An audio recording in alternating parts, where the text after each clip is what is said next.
All right, welcome back to the Rain Brings Growth podcast. I'm your host, Matt Sidwell. We're here with Bryan Anderson today. How's it going, man? Good. Yeah, I'm happy to be here. Thanks for having me, Matt. Yeah, thanks for coming on. I've seen your story and see a lot of similarities in your mindset, and I was like, yeah, got to have that dude on. Yeah. Yeah. Well, I'm excited to talk about it. So hopefully it's beneficial for people. Yeah, absolutely. I think everybody can get little nuggets from everyone. So, Yeah. where'd you grow up at? Here, locally in Boise. Yep. So I went to, Centennial High School, Lowell Scott Middle School. I was at BSU. I played football there. Graduated actually from NNU out here in Nampa. So there's a big gap between, when I was done playing football and going to school, and then I decided to go work and got into my career for a while. And then I was like, I don't have much school left to finish. So NNU had an online program to finish my degree there. So I did that. And yeah. So local product here. What was your childhood like? It was great. Like, I grew up in a household with 5 kids. I was the oldest of the boys. There's 4 boys, and then I had a sister who was older than me. But we were all super active. Like, we all played sports. My brother just below me, he was a really good mountain biker, BMX biker growing up, and just kind of that, like, X Games type athlete kid that he would do all that kind of stuff. And then my 2 younger brothers, they kind of did the same stuff I did, played football, basketball. My youngest brother's really good at lacrosse. So we were always active, like out doing stuff all the time. I think my mom just felt like she was a chauffeur, taking everyone around to their games, all the time and stuff like that. So Yeah. And you stayed here in the Treasure Valley then? Yeah, I did. Bounced around just a little bit. Like I spent some time up in the Seattle area. I tried to leave quite, like I went through, I stayed here. I got married in my first marriage and had a kid with that. And then went through a divorce, and then was like, I'm going to, try something new, and tried to leave a bunch of times. But everywhere I went just made me want to come back even more. Such a family-oriented community, great people. Obviously, we have some family here, but just with the way the community is, how safe it is, but like accessible and easy, and how it's built out. Everywhere else I went just didn't feel like home, right? And so we ended up coming back here. We had opportunities to go other places, but this is definitely home. So you played in Boise State, right? Yeah. Yep. Yeah, I walked on there. So for my collegiate career, I started at a JUCO, Snow College down in Utah, Ephraim, Utah, tiny little town. Yeah. Party college. Yeah. I'm from Utah, so. Oh yeah, okay. Yeah, so it. A lot of people don't. They're like, "Where'd you go?" I would have gone to Rick's. It's BYU Idaho now, but I would have gone there. But they shut down their football program when I was like a sophomore, junior in high school, so that didn't exist. But so, anyways, I ended up at Snow College. It was really fun. And then I went on a 2-year mission, came back, and then I ended up at BSU. And that's actually a funny story because I was just a walk-on, and my whole career I didn't play much. I think I got 1 actual play in a game. I was just kind of rode the bench. There's some really stellar talent ahead of me. But like it was fun when I got back from my mission. I was actually a bunch of guys that I had been on my mission with. They were going to BYU.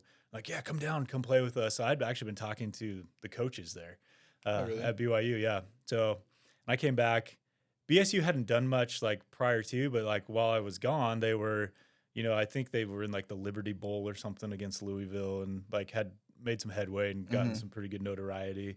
And my dad was just a super fan, and a bunch of his buddies. And so they're like, dude, let's go check it out. So he had this all set up. He's like, we're going to go down to Boise State, and we're going to go talk to the coaches and like, just see what happens. So I went down there. We walked around practice, walked around the facility.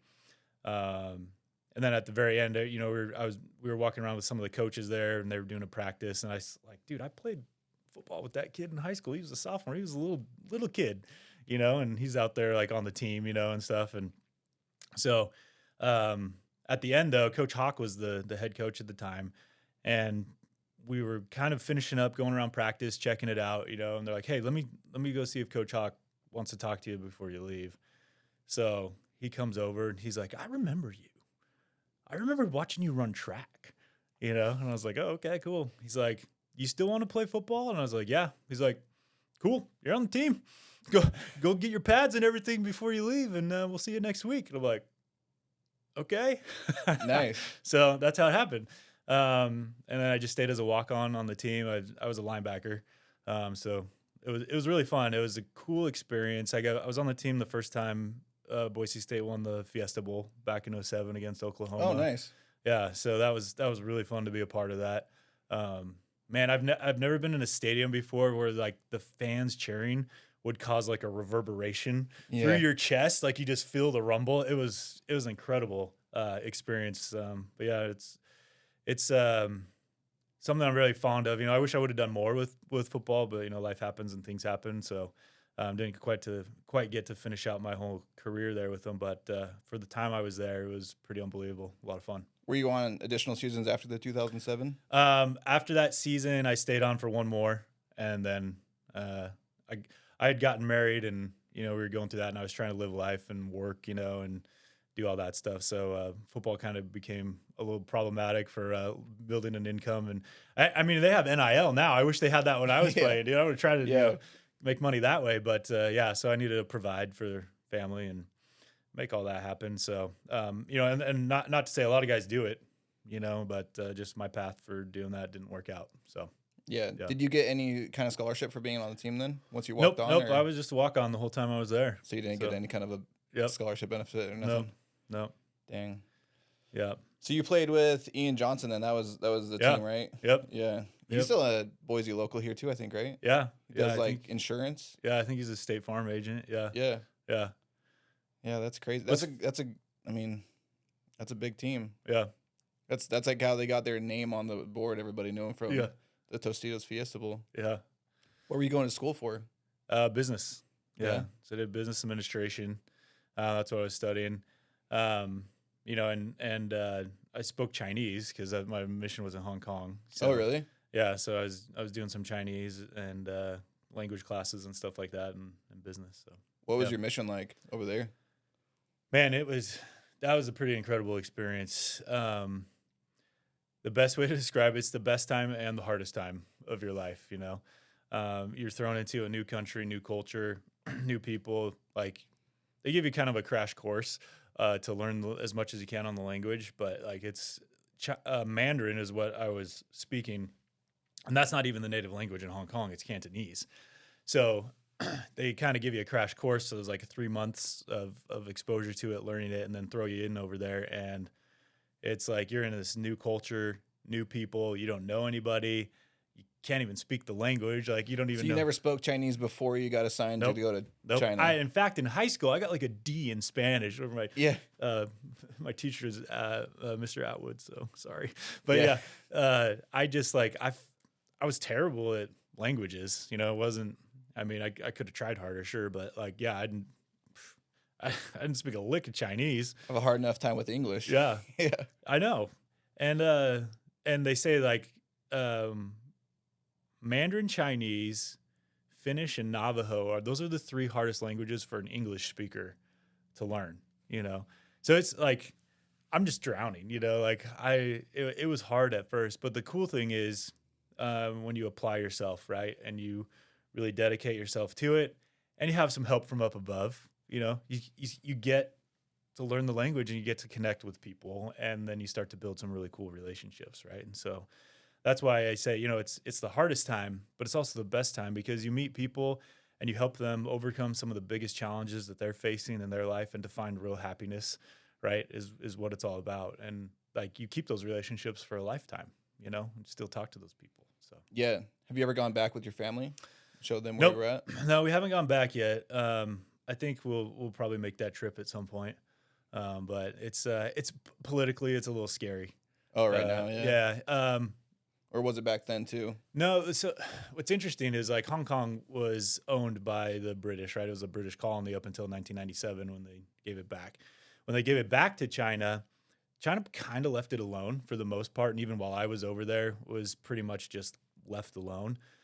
So it operated more like, you know, a European country would, or even like we do in the U.S., right? Mm-hmm. And so you would see that it was very business oriented, like hustle and bustle, like feels a lot like New York when I was over there. That's where they have a lot of their stock exchanges in Hong Kong, right? Yeah. So but recently, if you've watched the news, like the past like 4 or 5 years, you know, China's really come in and pressed down hard and like tried to really take control.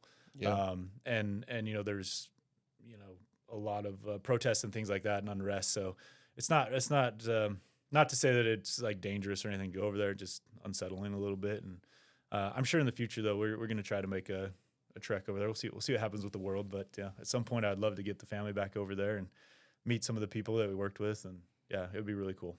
Yeah, that's cool. I had a cousin that graduated from BYU in Provo, and then she went to China and was teaching like all the kindergartners English. Oh, and cool. She would just stay there, and Yeah.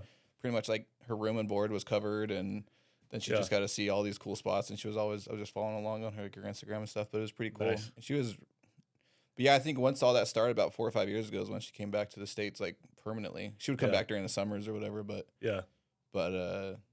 yeah, that was pretty nuts. It looked cool though, like all the cool spots. Yeah.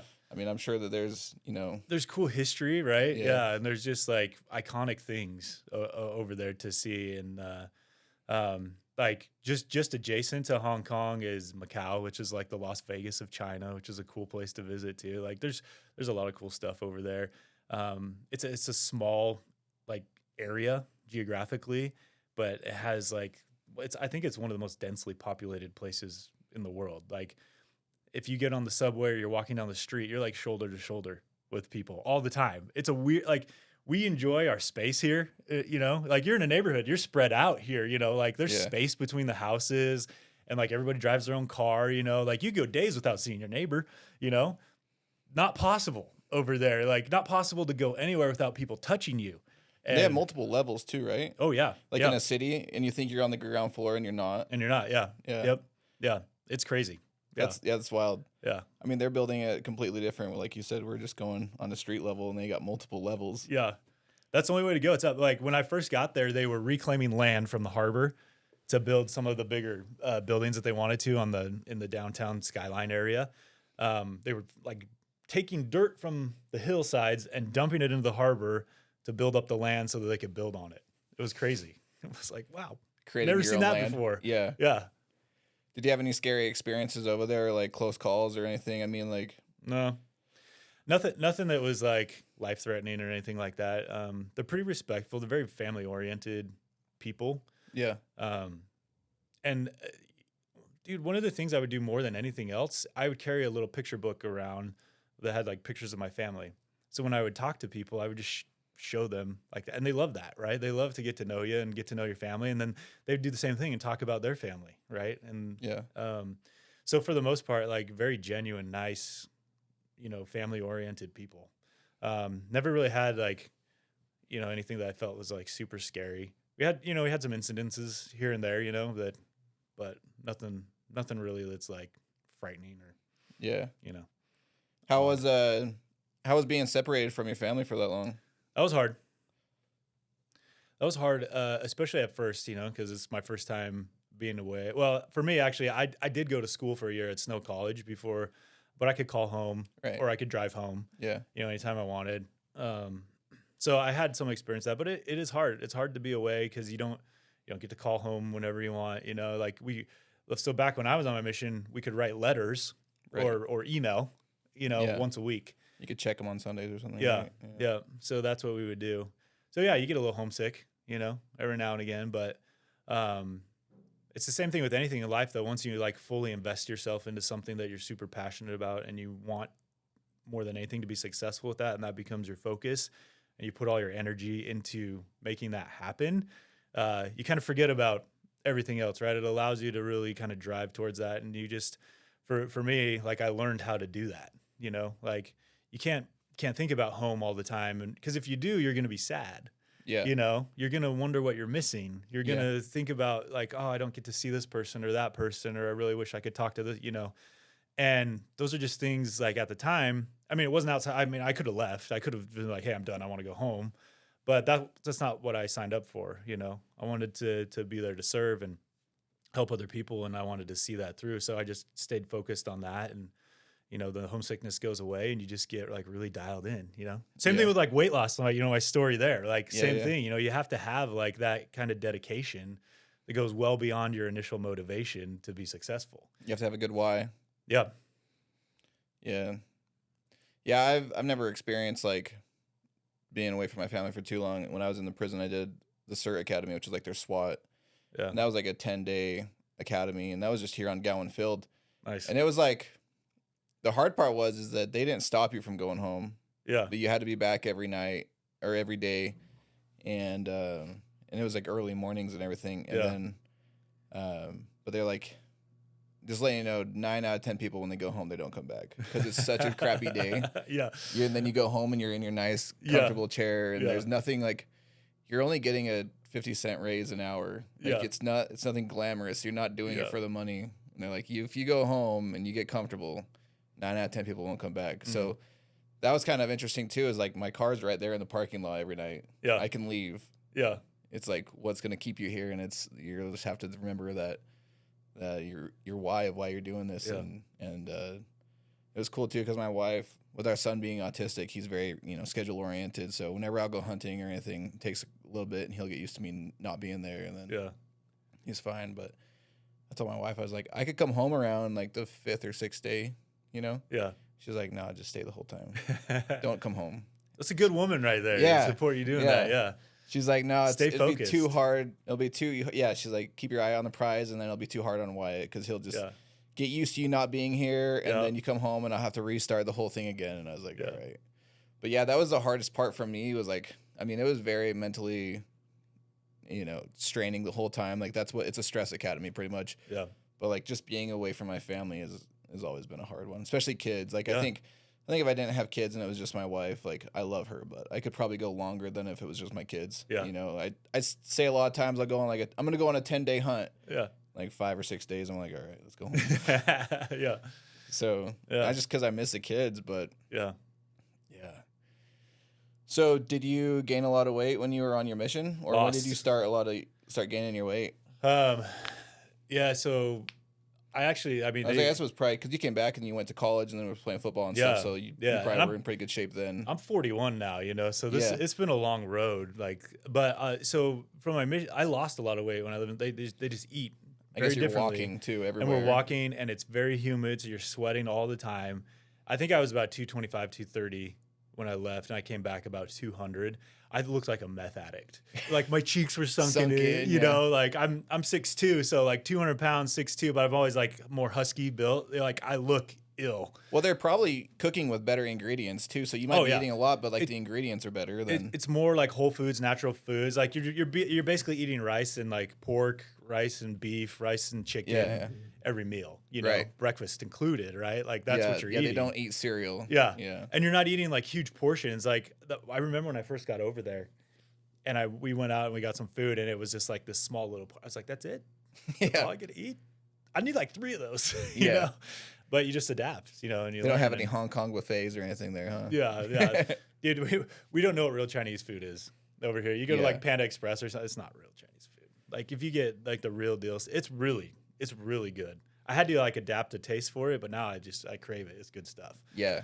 But yeah, so I came back and I was super skinny, but and then I played football and I got back up. Like my playing weight as a linebacker, I was like 265 at BSU, and I was pretty jacked, right? And like I was really comfortable in that weight, but I was eating a lot. You go to training table, which is like, you 3 days basically during the summer, right? And the nutritionist stands at the end of the line. You're going through like training tables, the cafeteria, right, where you have to eat. Oh. And so the nutritionist is standing there at the end, and they're like, you need, 2 more cheeseburgers and 3 more glasses of chocolate milk. And you're like, and so that's like the opposite effect of like, I don't know if I could eat that much, and we got to go condition after this, but they're trying to help you maintain your body weight that you need to have, right? And the muscle mass that you need to have. And so you have to eat. You have to eat 6, 7, 8, 10,000 calories, whatever it is, to maintain. And they know what that is. They know where they want you to be. So they're monitoring that, right? And even before you leave the weight room or come into the weight room, they're like, hey, here's your protein. You got to have this, or have 2 of these before you leave. Make sure you get those down before conditioning. Like all this, it's kind of crazy, right? But they've got it really well dialed in so that you can be at your peak, right? And so you come out of like that, and then it's like football's over. What do you do? Well, my appetite doesn't change. I like my body the way it is, so I was still going to the gym and like weightlifting pretty hard, and I was just doing football workouts though, like a lot of powerlifting type stuff, a lot of like I started to add in some isolation type lifts and things like that. But I didn't really know what I was doing. I was just having fun, right? Yeah. And I enjoyed it. And I knew that my body liked that. And I kept going that direction. Life hits. So then, you start to get inconsistent with the workouts. You don't do as much cardio, that kind of stuff. Like definitely wasn't running like I was when I was playing football, but my appetite didn't change, and so I just kept feeding it. And I didn't have any like issues. I still like felt like I looked good in my clothes, and I was happy with where I was at. So I just didn't change it. Never changed anything about my diet. And in fact, like it kind of gets beaten into us sometimes, like to eat, or like food becomes like a convenience thing. And so you start grabbing like a burger or tacos or something, and if you don't see the results, like, oh, that didn't instantly make me fat, Yeah. You just kind of develop these habits where you start to eat food that's not good for you. It's convenient, it's fast, it's there, right? But it's not good for you, and you don't necessarily see the deterioration right away. And so that was like later in life. Life happened. I went through jobs, and like I fell completely off the horse for a while where I didn't even work out, and then it was like right before Denise and I got married. My brother and I wanted to play football together because we were just far enough apart in high school that never happened. So we got on like this city league team, the Renegades, I think is what it was. We played, and we were both playing on there. And I hadn't worked out. I hadn't really done much. I think it had been probably like 4-ish years or something like that I had like not been in the gym working out. So I was trying to like get back into it, run a little bit. And we were in our first game, and like I don't know exactly how everything happened, but this giant Polynesian, he's the biggest guy I've ever played against. He's 410 pounds, like just a massive human, right? And like something happened, he grabbed my arm, pulled my arm out, like dislocated my shoulder. And like I got back up, it popped back in, but it was just like, it hurt. Like I thought I had like ripped my bicep tendon on it, because that's where I was feeling the pain. And we played the game over in Idaho Falls, and then we drove back.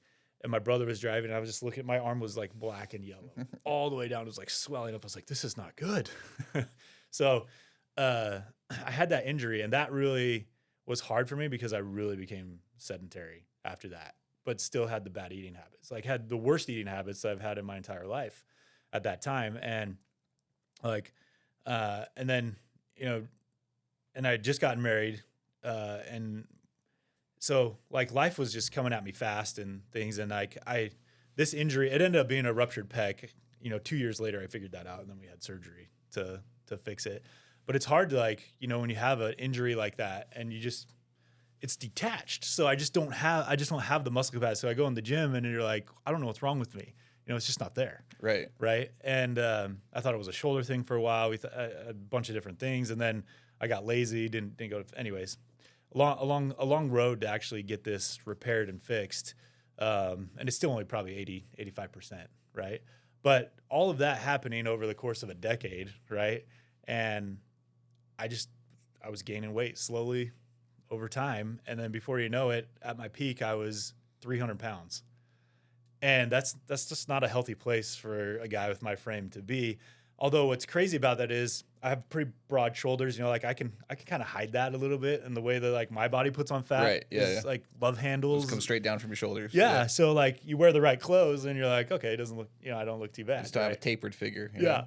So, you don't think much about it, but just like, I think the biggest change for me was I started to get really tired playing with my kids. Like I've always played with them, wrestle, have a lot of fun. And then there came a time when I was just like, I'm too tired, like I can't, I'm breathing heavy after just wrestling with my little kids, Yeah. And that kind of became a scary moment. My wife's story is really cool, story for another time, but her story, like overcoming a lot of trauma and things like that in her life. She had gotten to the point here over the last few years where she was starting to face that, overcome it. And that led to her like really just kind of unlocking herself and finding out who she really is and wants to be. And because of that, she started to lose weight too. So we had gotten to the point, really it was this year in January actually, that we had decided like, let's do this together. Let's make the change. Let's really focus in on our eating habits and like change that for our family because our kids need it too, right? Like they're eating the same way we are, and like I'm looking at my daughter, I'm like, oh, I'm making her fat, you know, like I'm a terrible parent, Dude, right? that's huge. That's one of the things that bugs me the most. And I know that, I was probably there at one point too, but it's like, well, I'm trying to eat healthy, but my kids won't eat this, so I'm gonna still make them their food that they like. Right. But I'm like, when you take a step back, you're like, that's the same food they got me to where I'm at. So why would I just keep giving them? And they're not gonna crave something if you never give it to them. Exactly. Or like like when you're over in China, they're not craving McDonald's, right? They're craving like natural foods and stuff. So I always think the same thing. I'm like, if you never give your kids, like, if your kids just ask you for a cigarette, are you going to give it to them because they want it? Yeah. Like, no, it's going to kill them. But then you're like, yeah, I'll just give them all this fatty foods and everything that'll kill them over time. Yeah. Yeah, it's crazy. It's crazy. Yeah. And I'm like, so we think about that now, right? And my wife and I are like, hey, let's do this together. Let's do it as a family. And so for the most part, we're eating much healthier now, whole foods. I got a coach. I felt like that was a change for me that was really important, was to get a coach to help me, right? Like I've been a D1 collegiate athlete. I've worked out. I've done all that stuff, but I've never tracked like macros or like really like took a really detailed look at my eating habits and things like that, to like figure it out. I'd always just eat when I was hungry until I was full, right. Our grandma's always told us to keep eating. Yeah. Your parents are like, hey, there's starving kids in Africa. You better eat all your food. I'm like, okay. Right. Yeah. Yeah. And then, it's a love language with my mom. So like my mom would, and she had 4 boys. Yeah. If you leave here and you're hungry, it's your own fault. Yeah. Yeah. 4 boys growing up. So she'd always cook a lot of food, you know, and she's like, guys, eat all this food. I can't keep it, So we like little things that like add up over time, right? That make you who you are in terms of your food habits. And I realize like now it's like, I never really tried to like fully take control of that in my life and own that myself. So, and the hard part is like, I had done spurts where I was like, okay, like I see other people being successful with this and they're talking about how important the kitchen is, and I would try stuff on my own for a little bit. But, at the time, like if Denise, my wife, wasn't on board, my kids aren't doing it, like there's just too much junk around the house. Like you're going to slip and you're going to slip often, and it's like, it just makes it 10 times harder. Right. So doing it together this year, getting a coach, getting some guidance, was really key, really crucial for us. And we made that change. Denise has lost 100 pounds. I've lost 70. We're really trying to be the example to our children, and our kids are more healthy now too. Right. They have less behavioral issues, like all the stuff that comes with the junk that we put in our kids. It's not just about like what your body looks like, but it's about how you feel. It's about like being able to regulate your emotions. It's about like just letting your body be normal, as opposed to like all the junk that you put in it that you have to fight off that messes with your emotions and your mood and like all that stuff as well, right? And that affects your children. Go ahead and like feed them candy with red dye, see what happens, right? Like if they've never had that before, if it's been a long time since they had it, you see a distinct change in their personality, right? And how they act and what they do. Take that away, right? Like kids don't need that, right? They need to be healthy, and they're learning and growing every single day. And you see that because I have the younger children, I have a 7, 4, and 2-year-old, and you've got kids around that same age, right? Like you can see how much they grow and develop every single day. And if you introduce things into their life that are going to affect their ability to learn, like that's detrimental, right? And we don't even know, we don't realize it, Yeah. But I see the difference now because we were one way and now we're a lot healthier, and you see how the children respond. And it's like, wow, that's a night and day difference, And so it makes me now like I'm passionate about it, and my wife's passionate about it too, because we see the difference not only in ourselves but in our family. And like like I hope to be able to like I'm trying to like someday I'd love to compete and be on stage. That's pretty extreme. Yeah. For the healthy lifestyle that we want to live. But like where we're at now, I know that I've gotten it to a place where I can maintain this, and it's a place where like our family loves being. Like we want to fight for it. And so it's beyond the motivation, the initial motivation that you have to get into it. But having that dedication and consistency to build the right systems and structure within your life so that you can maintain it, have confidence knowing that you can maintain it and make the right decisions, that makes all the difference. Yeah. So. Yeah, it's interesting once your brain starts developing too, like you look at food differently. We just went to a family reunion in Utah, And my wife and I and kids were just like all looking at the food like, so that's a fat.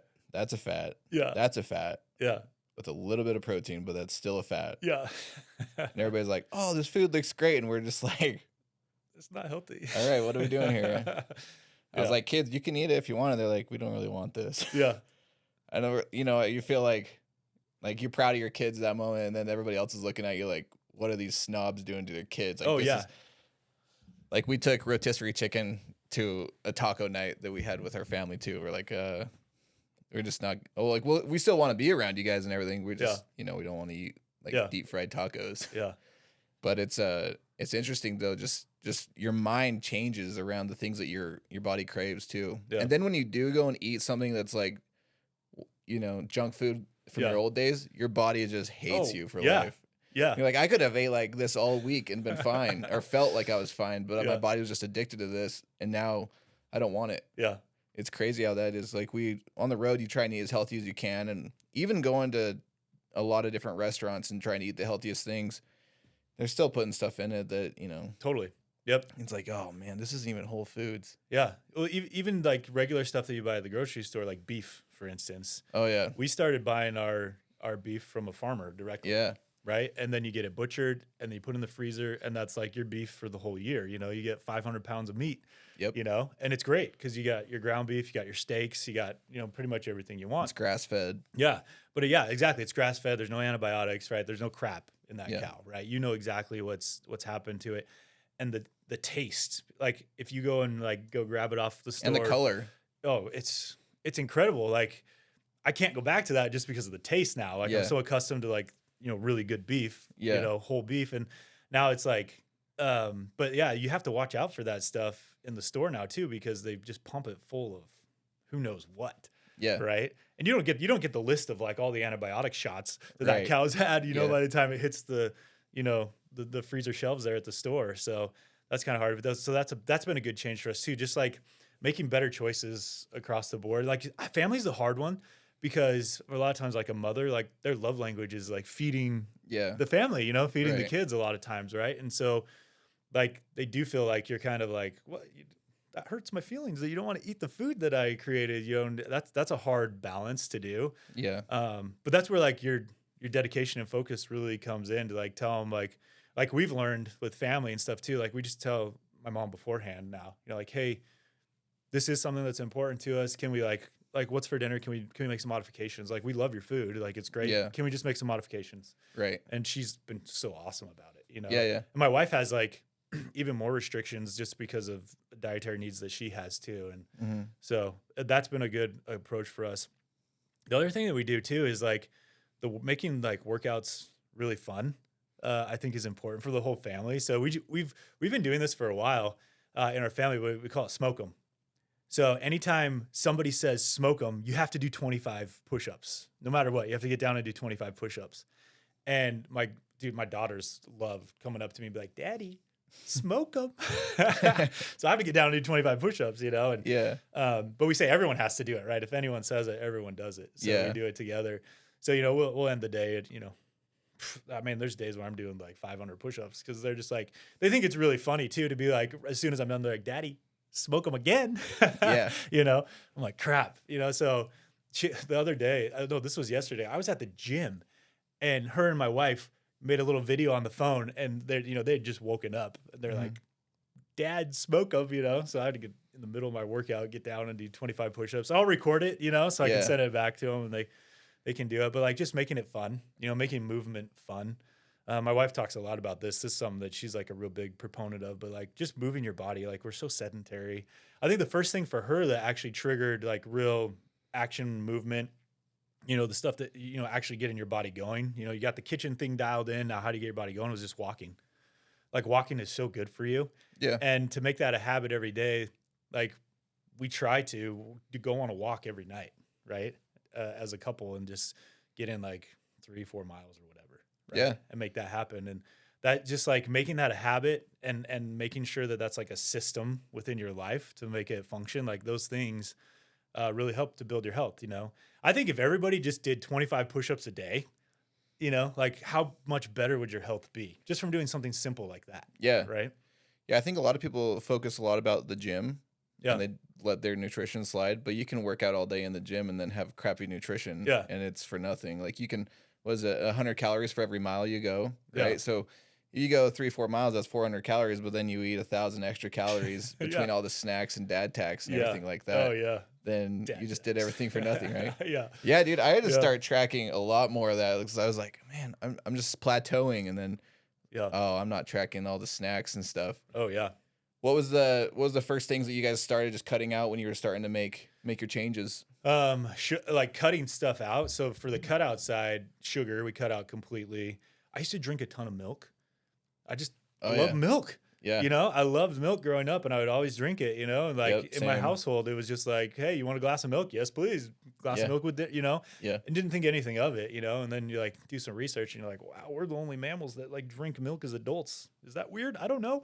Like, Yeah. is it really healthy for you? And there's a lot of nutrients in milk, you know, too. Like it's a good, you know, can be a good source of protein for you at times, but like your main thing that you need to drink is water, right? Like that should be your go-to choice. In our household, we call it the nectar of the gods, you know, like Yeah. water is vital for you, right? Like you've got to drink water and that should be your main drink. So switching to like making water my main drink, you know, and the same thing for my wife, like that was huge for us. So cutting out, dude, there's so much sugar in like everything that we eat. And then we just started to make sure that we just eat whole foods to like really eat healthily, right?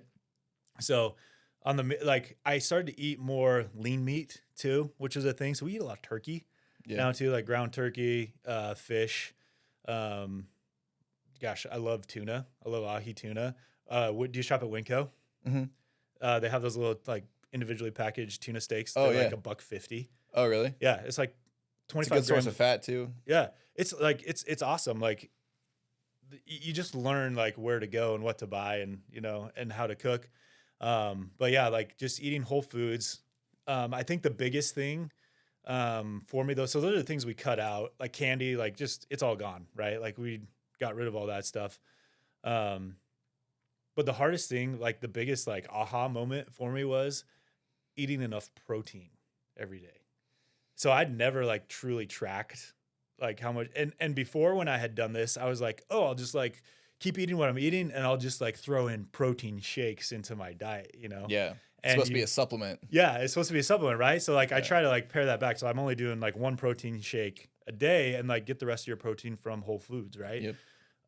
And it's hard. Like when You can't do it on accident. no, you cannot. And in fact, most people, if you actually track, I would almost guarantee this across the board, you're probably eating less than half of the amount of protein that you truly need, that your body needs to be healthy on a daily basis. That was me. I thought, oh, I eat a ton of food, so I've probably eating a lot. Like I eat lots of meat, yeah, like lots of protein. And then when I started tracking, I was like, whoa, Yeah. like not even. And the crazy thing about it is, yeah, you're gonna eat a lot more protein, but you're also eating a lot less of everything else. So you're eating less calories overall than you would typically eat, but it's a protein-based diet, right? Yeah. And your body adapts really well to that because you're maintaining or growing muscle, but you're losing fat, right? And that's what everybody wants, essentially. But like you have to be disciplined enough in your diet to do that. And tracking it's the only way. Like you have to track. That was the other thing is like I felt like, oh, I can probably just get through this, you know, and be okay, you know. No. You can't. You can't. You don't realize how much food you can eat once you start eating healthy because of the, as much protein, it's only 4 calories per gram. Yeah. Whereas like you're eating a lot of calorically dense foods with a lot of fat. Yeah. And that's going to be very high in calories and it's not satiating you. So you just keep eating and keep eating and keep eating. And now you've ate 3,000 calories, but try and eat 3,000 calories of clean protein and carbs, you know? Yeah. And you're like, oh, I can't eat this much. You're like, It's a lot exactly. of food. Yeah. Yeah. People think like, oh, I'm going to go on a diet. I'm going to be starving all the time. You're like, well, try it out and try and eat healthy. And then see how full you actually are. That's another thing that I realized too is like I would eat until I felt full, Yeah. right? Like that's how I was like conditioned growing up, like eat until you're full. Then, you know, like that's when you stop. And I'm like, okay. But like if you keep doing that, you keep expanding your stomach, right? So you keep increasing your capacity to fill yourself up with more and more, right? Portion sizes was something that like was a little bit hard for me to wrap my head around, but I realized like I don't have to like feel full necessarily to know that like my body is getting all the nutrients and everything it needs. right? Like that used to be an indicator to me, like subconsciously, not something that I was like consciously thinking, but it's just like how I was raised and what I would do, you know. It's like eat till you're full, eat till you're full, you know. And so I'm like, okay, I need to, like, for my body to get what it needs, I need to like have that feeling of fullness, Yeah. you know. And that's actually not a good thing, you know. A lot of times, especially if you have like a high calorie diet, you're probably overeating. And for me, at least, I was, right. That's what got me fat. Yeah. You know, that's what sent me over 300 pounds. Yeah. So, Well, I mean, at the end of the day, whether you're doing the carnivore diet or you're doing any of these other different diets, the only thing that you're doing is putting yourself in a caloric deficit. yeah. Like they all work. Yep. They're going to give you a little bit different results on like your body figure and stuff. But at the end of the day, you got to be in a caloric deficit. Yeah.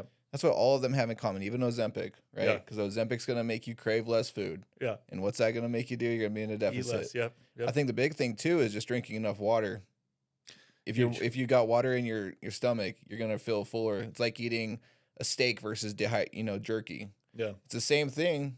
The steak's probably gonna fill you up longer than that jerky will, even though it'll be the same amount of protein. But you know the jerky's taking out all the water. Yeah. Or like a potato chip versus a potato. Yeah. So you just gotta. I mean, you keep drinking all that water, now you're gonna be fuller. Yeah. And a lot of people, just like the protein, they don't get enough water in either. Yeah. I know for me, it's a hard one. I always got to put like some EAAs or something. Yeah. Yeah. Right. Usually I do like a half-gallon jug. So my second one, it's like my reward system. It's like you get through the first one without the EAAs. The second one, you can get them. Yeah. That's awesome. That's been good too. Is I read Atomic Habits, and it's just trying to Great figure book. out, you know, like how you can do reward systems or get different strategies or systems. Right. Yeah. I know you post a lot of stuff about mindset too. Yeah. When did you start getting into like mindset stuff? Was that also when you were on their weight loss journey or? Yeah. And that's been mostly like this year for me too. It's always important. Like it's always an important thing, but mental health in general, I think that we're so easily swayed by like, you know, what we see on social media and like other things that impact us and what's going on in the world. Even, you know, like you watch the news, you're going to feel really negative, right? Like, so like taking control of that yourself, because you're not always going to feel like you want to do something, and you have to have the capacity to sustain the dedication for the things that you truly want to achieve. Right. And, I've been through like my own like journey with that, struggling with that. I think because when your body breaks down and you're not, you know, healthy, it's a lot harder to be mentally strong, and it brings more struggles to you. Right. But you have to like be able to flip the switch. And then when you are in a good place, make sure that you have the right habits to stay mentally strong. And that's where it's like, you can't avoid the things that are going to happen to you in life. You know,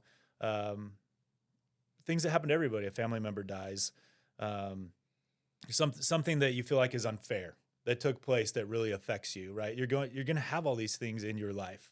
And so you need like a core that's gives you the capacity to emotionally deal with these things in a really healthy way. And like there's things that you can do physically that help you develop that. And there's things you can do mentally that help you develop physically. It's so intertwined. You don't have one without the other, really. You know, if you have the dedication to go to the gym 5 days a week and actually work out, you know, you're not just sitting there, right? You're actually working out. You're forcing your body to do something that maybe it doesn't want to do, or you're forcing your mind to do something that maybe it doesn't want to do that you know your body's fully capable of doing, right? Like those are two different things, but you experience both in the gym and you have to push through them, right? And so the mental capacity just to be mentally strong to deal with those things and have the tools that you need to deal with those things. There's a lot of people that don't, you know, and you have to build it. It's just like muscle. If you build it over time and you have dedication, you have a system that you subscribe to that's going to put you on the right path and put you in the right place, and you do that consistently, you can be a lot stronger mentally, right? Do more things. People do cold plunges and stuff all the time. Right. Mm-hmm. Well, decades before cold plunges was a thing, cold showers were the thing, right? Yeah. Like if you can do it, like stand in the shower, do your shower, whatever, like warm water. If at the end of your shower, and I do this has really helped me, put a timer on for a minute, turn it all the way cold, and stay in the shower. And if you do that every morning, you will have a drastic change in your mentality because you're forcing yourself to be in a place that's uncomfortable, but you're proving to yourself that you can do it. And mentally, you have to fight. to hold yourself in a freezing cold, especially in the wintertime when there's Yeah. snow out on the ground and it's 5 degrees. Like Yep. you don't want to be in a cold shower, but if you do that and you force yourself to do that, guess what happens? Like you start to develop this mental capacity to know I can do hard things. I can overcome this. And this is just 60 seconds. This is no big deal, right? And then you start to face problems in your life the same way, right? So something that could have blown you up before you had that kind of mental capacity is now just something that you're going through, right? And then people look at you and you're like, how are you so calm? Like, this is crazy. Like, and you're like, hey, you know, life is my choice, right? Like I live by my terms in life. And I kind of got to that point where I'd gone through, even this year has been the past, well, I should say 2 years have been really difficult on like, for me on like my career side, you know, gone through some layoffs and things at jobs and just stuff that was unexpected, right? That made it really difficult for us financially, right? And it's still hard. Like we still have some struggles that we're trying to overcome and get on top of. But you can let those things break you, right? But like as a man, like I still have to go out and interview. I still have to go out and like get a job. Like I still have to go out and hold it down. I still have to go out and be as successful as I can because I have to provide for the family. I don't have the option to like sit in bed and be depressed, you know, and not do anything about this. Like I have to make the changes. And it's a lot harder to be in that moment to try to fight yourself internally as well as the battles that you have to fight externally. Whereas if you've already fought in those battles internally because of the systems that you've put in place in your life, that you don't have to fight that internal battle, you're prepared for that, then you can solely focus on that external battle, which is going to come. You're going to have those no matter what, right? So take care of yourself first and make sure you're prepared for those. And then the way you go through those, because you can't change it, you have to go through it, is going to be a benefit to everybody around you, not just yourself. And as a father and a husband, you know that, right? Like how you act and how you face those challenges is going to affect your children's psyche, you know, how they face the day, their mood. It's going to affect your wife, right? In a very real way. And it affects you. And it's hard. Like, I think it's hard to be like a man sometimes, you know, with all the pressures that we feel in life and being a provider. And if that's your role, right? Sometimes it's the other way around. But like in my situation, provider for the family, got to make ends meet, got to make sure that we're stable, right? And I have to ensure that. That's my job. That's my role. That's how my wife and I operate. That's what we've agreed to, right? And so I have to live up to that. And sometimes things happen that can derail that, right? And so for me, that was a massive pressure, and it forced me to like really see like where are my cracks. You know, where am I not really strong and how do I work on that? How do I become better? So, you know, reading books, you mentioned Atomic Habits, my favorite book of all time. And I believe like this book, there's a lot of books that talk about, you know, different aspects and skill sets and things in life, but holistically just being able to overcome challenges and the adversity quotient that you have within yourself to be able to attack that. There's a book called The Adversity Advantage. Do you know who Eric Weinmeier is? I don't know. So when he was like in his early teens, 12, 13, he had a disease that caused him to go blind. I think he's in his 50s now. But anyways, so he didn't want that to like be the determining factor for his life, you know, like something happened to him, but he's like, no, I'm still going to like accomplish my dreams and my goals.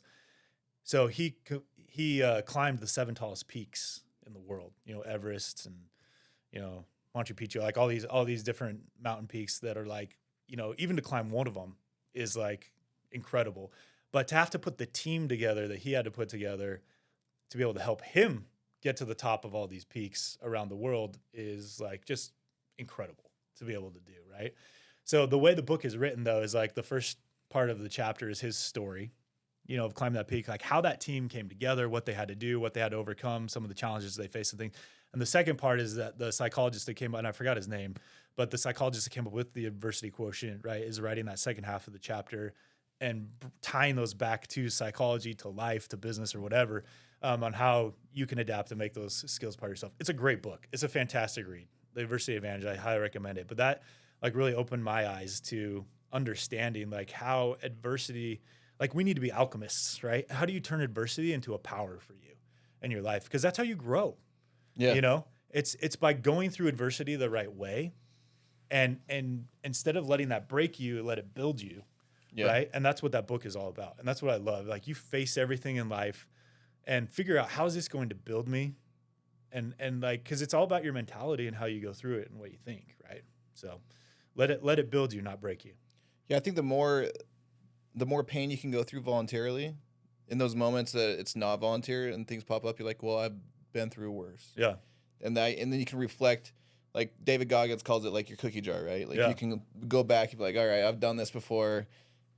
Maybe not been the exact same thing, but I've done a lot of hard stuff in my life. This will be fine. And I think looking back on my own weight loss journey, I know along the way, like I would just sign up for like a 10K was my first thing. I was like, I never even ran past 3 miles, but I'm just going to sign up, like just voluntarily making yourself do things that are hard. Like the cold plunges or cold showers are great things that you can do without costing any money. Like just little things that you can push yourself and just get, anything that's hard. Mm-hmm.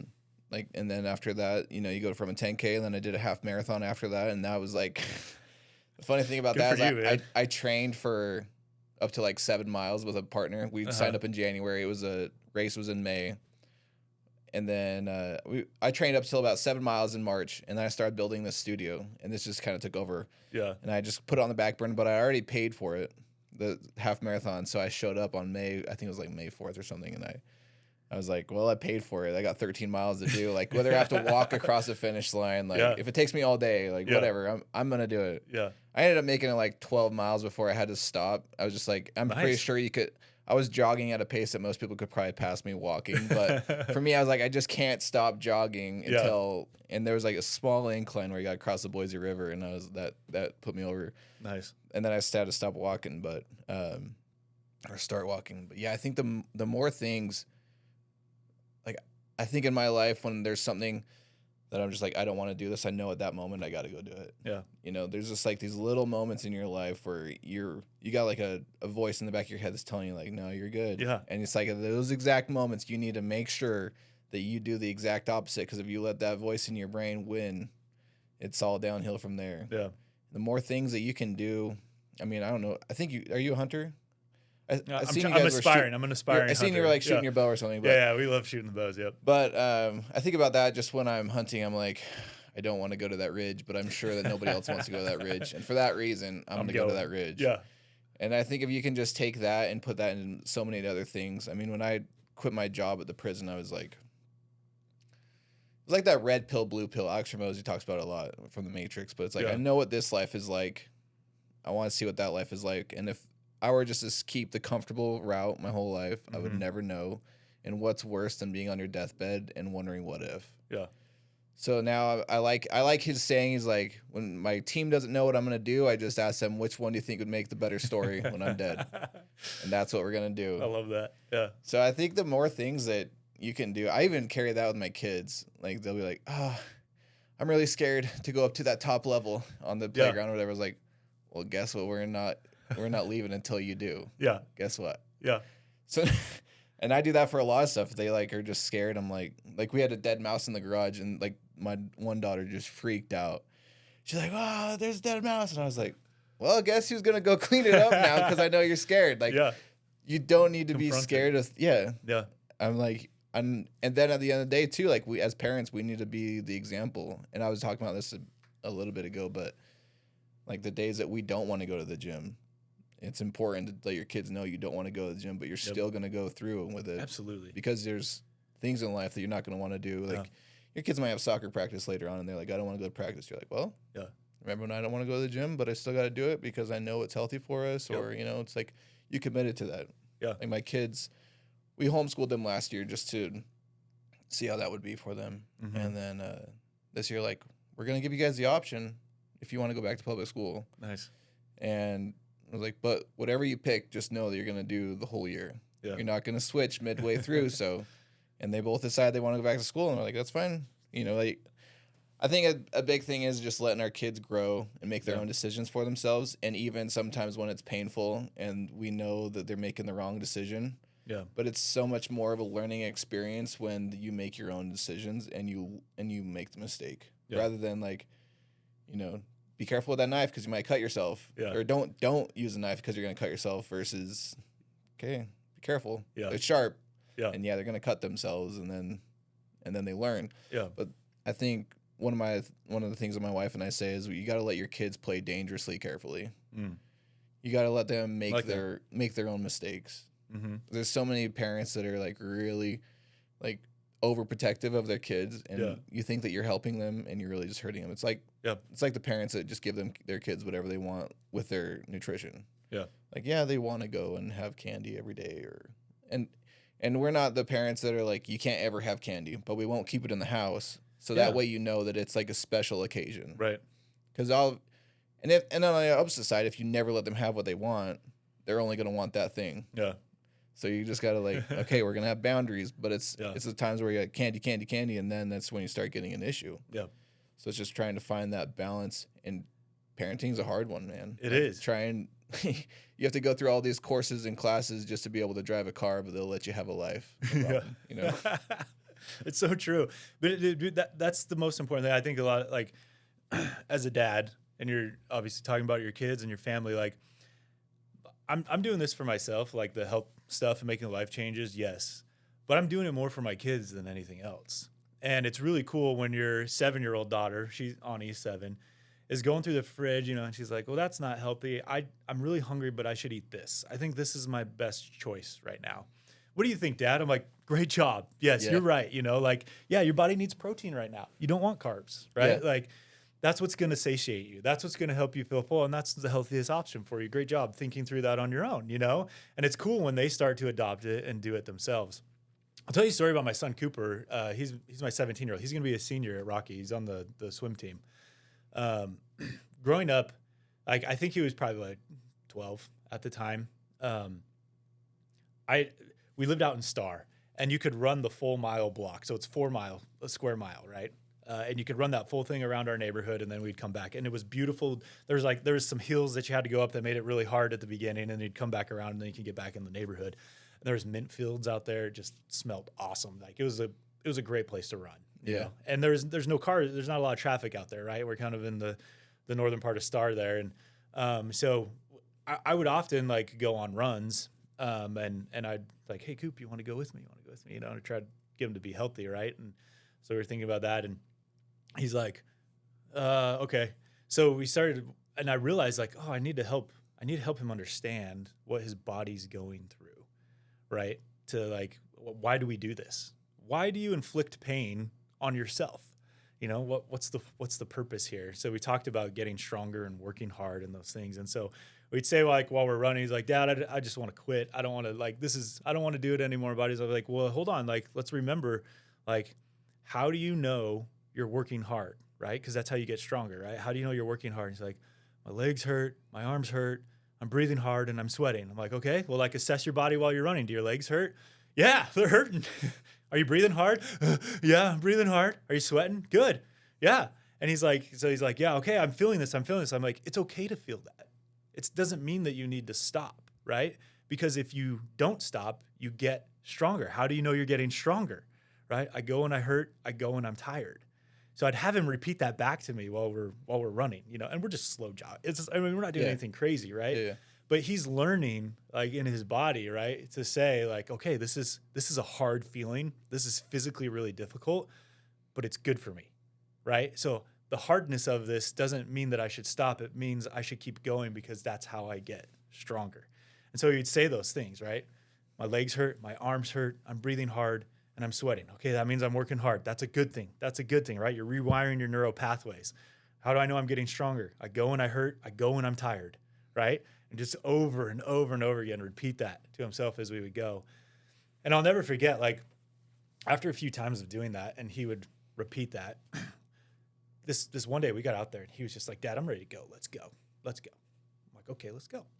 So we start going, and he just takes off. And there's the first part of this, like, you get out of the neighborhood, it's probably half a mile, and there's a hill, and it can burn you. Like, it's a good, it's probably, a 400-yard uphill jaunt to get up this hill, and then it plateaus, and the rest of it's pretty flat all the way back. But it's a good hill, so we'd usually take it pretty easy, and we'd get to the top of that hill and stretch or something and then continue. He's just like, I'm going, man. And I could see the determination. I was like, great, let's go. And so we're going. And he overexerted. You know, he got to the top of that hill and he's just like, oh, I don't feel good. Like, I'm going to puke, you know? And so as his dad, I'm kind of like, okay, yeah, maybe we should stop. You know, like, I don't want you to like get injured. But he's just like, of his own volition, he's like, I'm going to keep going. He's like, this hurts. I'm going to keep going. I'm going to keep going. And he kept going. And we got up to the next corner, which is another probably 3/4 of a mile, right? To get up to that spot. Just pukes, you know, because didn't eat very good. You know, that was back at a time when we just weren't eating very well, right? Yeah. And that was probably my fault at the time. Pukes it out. And I'm like, okay, like as his dad, you know, and I'm sitting there, I'm like, I'm having sympathy, you know. I'm like, okay, we can walk back home. Like, we're done. Yeah. You know, he's just like, I'm going, you know. And it was really cool to see him go through that moment where he like decided, like, I'm like, this sucks. This hurts. My body doesn't feel good. This is probably the worst my body's ever felt doing this. And to see him go like, oh, I can do this. I can do it. And he finished the next, you know, 2.5 miles to get all the way back home. It was a slow 2.5 miles, but he finished it. And we got back in the driveway. And, you know, we'll usually like, you know, stretch and kind of hang out there. Dude, that kid was so energized when he got back and he was jumping around and his arms were in the air and he was like, I did it, I did it. And I was like so proud of him, you know? Yeah. And those are the kind of things you want to see from your kids, you know? To like, hey, you can face a challenge and you can overcome it. You can go through hard things and come out on top, and it makes you a better person because of it, you know? And the great thing about that is like, you don't have to go tell all your friends what happened. You don't have to go say anything to anybody. It's that confidence that you carry in yourself. And I really want to instill this in all of our kids, and you're doing the same thing, to go through life with that kind of confidence. To know like anything that you can be better than anything that happens to you. Because crap is going to happen to you. And sometimes it's going to be harder than you want it to be. Sometimes it's going to be tougher than you think you can go through. But if you keep going and if you learn how to build that within yourself and you instill that in yourself, you're going to end up in a much better place. You're going to get through it. You know, you're going to make it. And you're going to be in a better spot, and you're going to be better because of it. You can truly be better than anything that happens to you. That's the lesson, right? You want to, more than anything, I want to pass that on to my children. You know, I don't want them to get my bad habits. Right. I don't want them to be like in their older age, because I see my wife, and this is like a huge deal. Sorry for going too long. Just cut me off if we need to. No, we usually go like 2 hours, so you're good. My wife, you know, the trauma that she's experienced, that she's gone through, right? And I've seen her battle as an adult to face those things and overcome those things and how they've affected her. And luckily she's in a space where like she's doing that, right? She's been through that for the most part. And she's coming out on the other side of it right now. I don't want my daughters to go through that. You know, to wake up one day and be like, well, that was actually really terrible. Yeah. You know, like, oh, I inherited all the bad things, you know, from my parent or whatever it is. Right. Yeah. And not to say anything bad, like my wife had a great, you know, a really good upbringing, you know, she has good parents, like, but things happen. And so that's not what I want for my kids. What I want for my kids is to be able to look back at their child in the relation and be like, this really prepared me to be as successful as I could possibly be. This showed me what I could be and helped me unlock my potential, right? That's what I want to pass on. That's legacy. That's legacy and wealth for your family, right? That's generationally changing things for your family to make it exponentially better. And more than anything else, that's why I'm doing what I do now, because I realize the way I eat is a habit that I pass on to my children. Is that making them better or worse? Oh man, I'm killing them, you know? Like, can't eat that way. If I go work out or not, they're going to see that. Do they value physical activity in their life the way they should that's going to keep them healthy? They don't. Okay, well, I need to make a change. And you look at yourself first and say, okay, what are my habits? What do I have to change so that they will change, so that they will be better? Because they're going to do what mom and dad do. Yeah. No matter what, like you grow up in your family and they're going to adopt the habits that you have, right? And it becomes comfortable for them. And you know, they can become adults and they might make changes and things like that, but they also might not. Yeah. So that was one of the biggest things that I picked up on too, just working out of the prison, was I was on transport for like 5 years, and you get them outside the prison, they'll talk to you. And Yeah. I would just talk to them and be like, what was your upbringing like? Everything like, oh, dad, uncles, everybody was in the gang life and Yeah. drugs and all that. That's all I knew. So I just figured this was normal. Yeah. I was like, holy cow, because I mean, like it seems so obvious, but then you can rely that the same thing of if you're not fit, you're not doing fitness around your kids, you're not eating healthy around your kids, and that's all they know. Yeah. You're either gonna pass off your bad habits to them, and then they're gonna have to take care of it when they're older. Yeah. One of us is gonna have to take care of these problems. It's Yeah. just like, but if I take care of them and I start showing you the right way to live, and that's the only environment, because our kids they'll fail to listen to us a lot, but they'll never fail to emulate us. So Right. you got to make sure that you're being that example for them. Yeah. And yeah, sometimes I think like the prison definitely taught me a lot of lessons. Yeah. And if you can just learn from other people's mistakes, and that's the thing too with our kids is like I just want them to. Our older kids, they got to see like us being unhealthy and when I was drinking and all that other stuff and very overweight, and they kind of grew up with that. So now the older kids are kind of going through the changes with us. Yeah. They recognize it. Yeah. Yeah. And then You see the contrast. yeah. So they're kind of seeing everything, but to the childhood thing, like I went through a lot of stuff as a kid too, and I think that's kind of where I didn't have a healthy eating relationship as a kid, and then a lot of like childhood trauma stuff. But later in life, when I was an adult and I could start buying my own food, and I worked in a call center, that's when I packed on all the weight and everything. Yep. And I was like, man, I just can't do this to my kids. Like, you have to break these generational curses. Like my parents, both my mom and my dad, are pretty overweight. And I was like, well, I was going down the same road too. Once I started making my own decisions, what's to think that my kids won't get the same thing from me if I don't change? Mm-hmm. And the hard thing is that like I did go through some trauma as a kid, and I think that really shaped who I am now. So now it's just trying to figure out how I can put my kids through like some diversity and adversity without having them have trauma. But I want them to still be building them, because it's not our responsibility as parents to raise good kids. It's our responsibility to raise good adults. Yeah. And I think a lot of people forget that part. Yeah. And there's even, parents that are still babying their adult children, and they're like a safety net. And it's if your kids know that they can make mistakes and they're not going to have any consequences of it, or they don't have to grow up as an adult, they're not going to. So it's like, I listened to the radio yesterday, and there's this family that's making their kids, like a 4-year-old, start paying rent already, which is like $4 a month. They give them allowance, but they're like $3 for rent, $1 for utilities or whatever, right? And so there's like a bunch of controversy over it, like whether it's bad or not. But I actually think it's a great idea. They're like, you're teaching your kids learn about this. money. This is their financial literacy. Yeah. Because there's a lot of people that you turn 18, they don't know anything about taxes. They don't know anything about like who the heck's FICO, Yeah. Yeah. Like, why is he taking all my money or whatever? So I think that's a big thing, is just making sure that you're raising good adults. Yeah. And anything that you can do now to make sure that they're set up for success later. Yep. That's what we need to be able. And nutrition's the biggest one, because if your nutrition isn't where it needs to be, your mind's going to be on the wrong spot too. Yeah. And then your mind's in the wrong spot, then it's all downhill from there. Right. Yeah.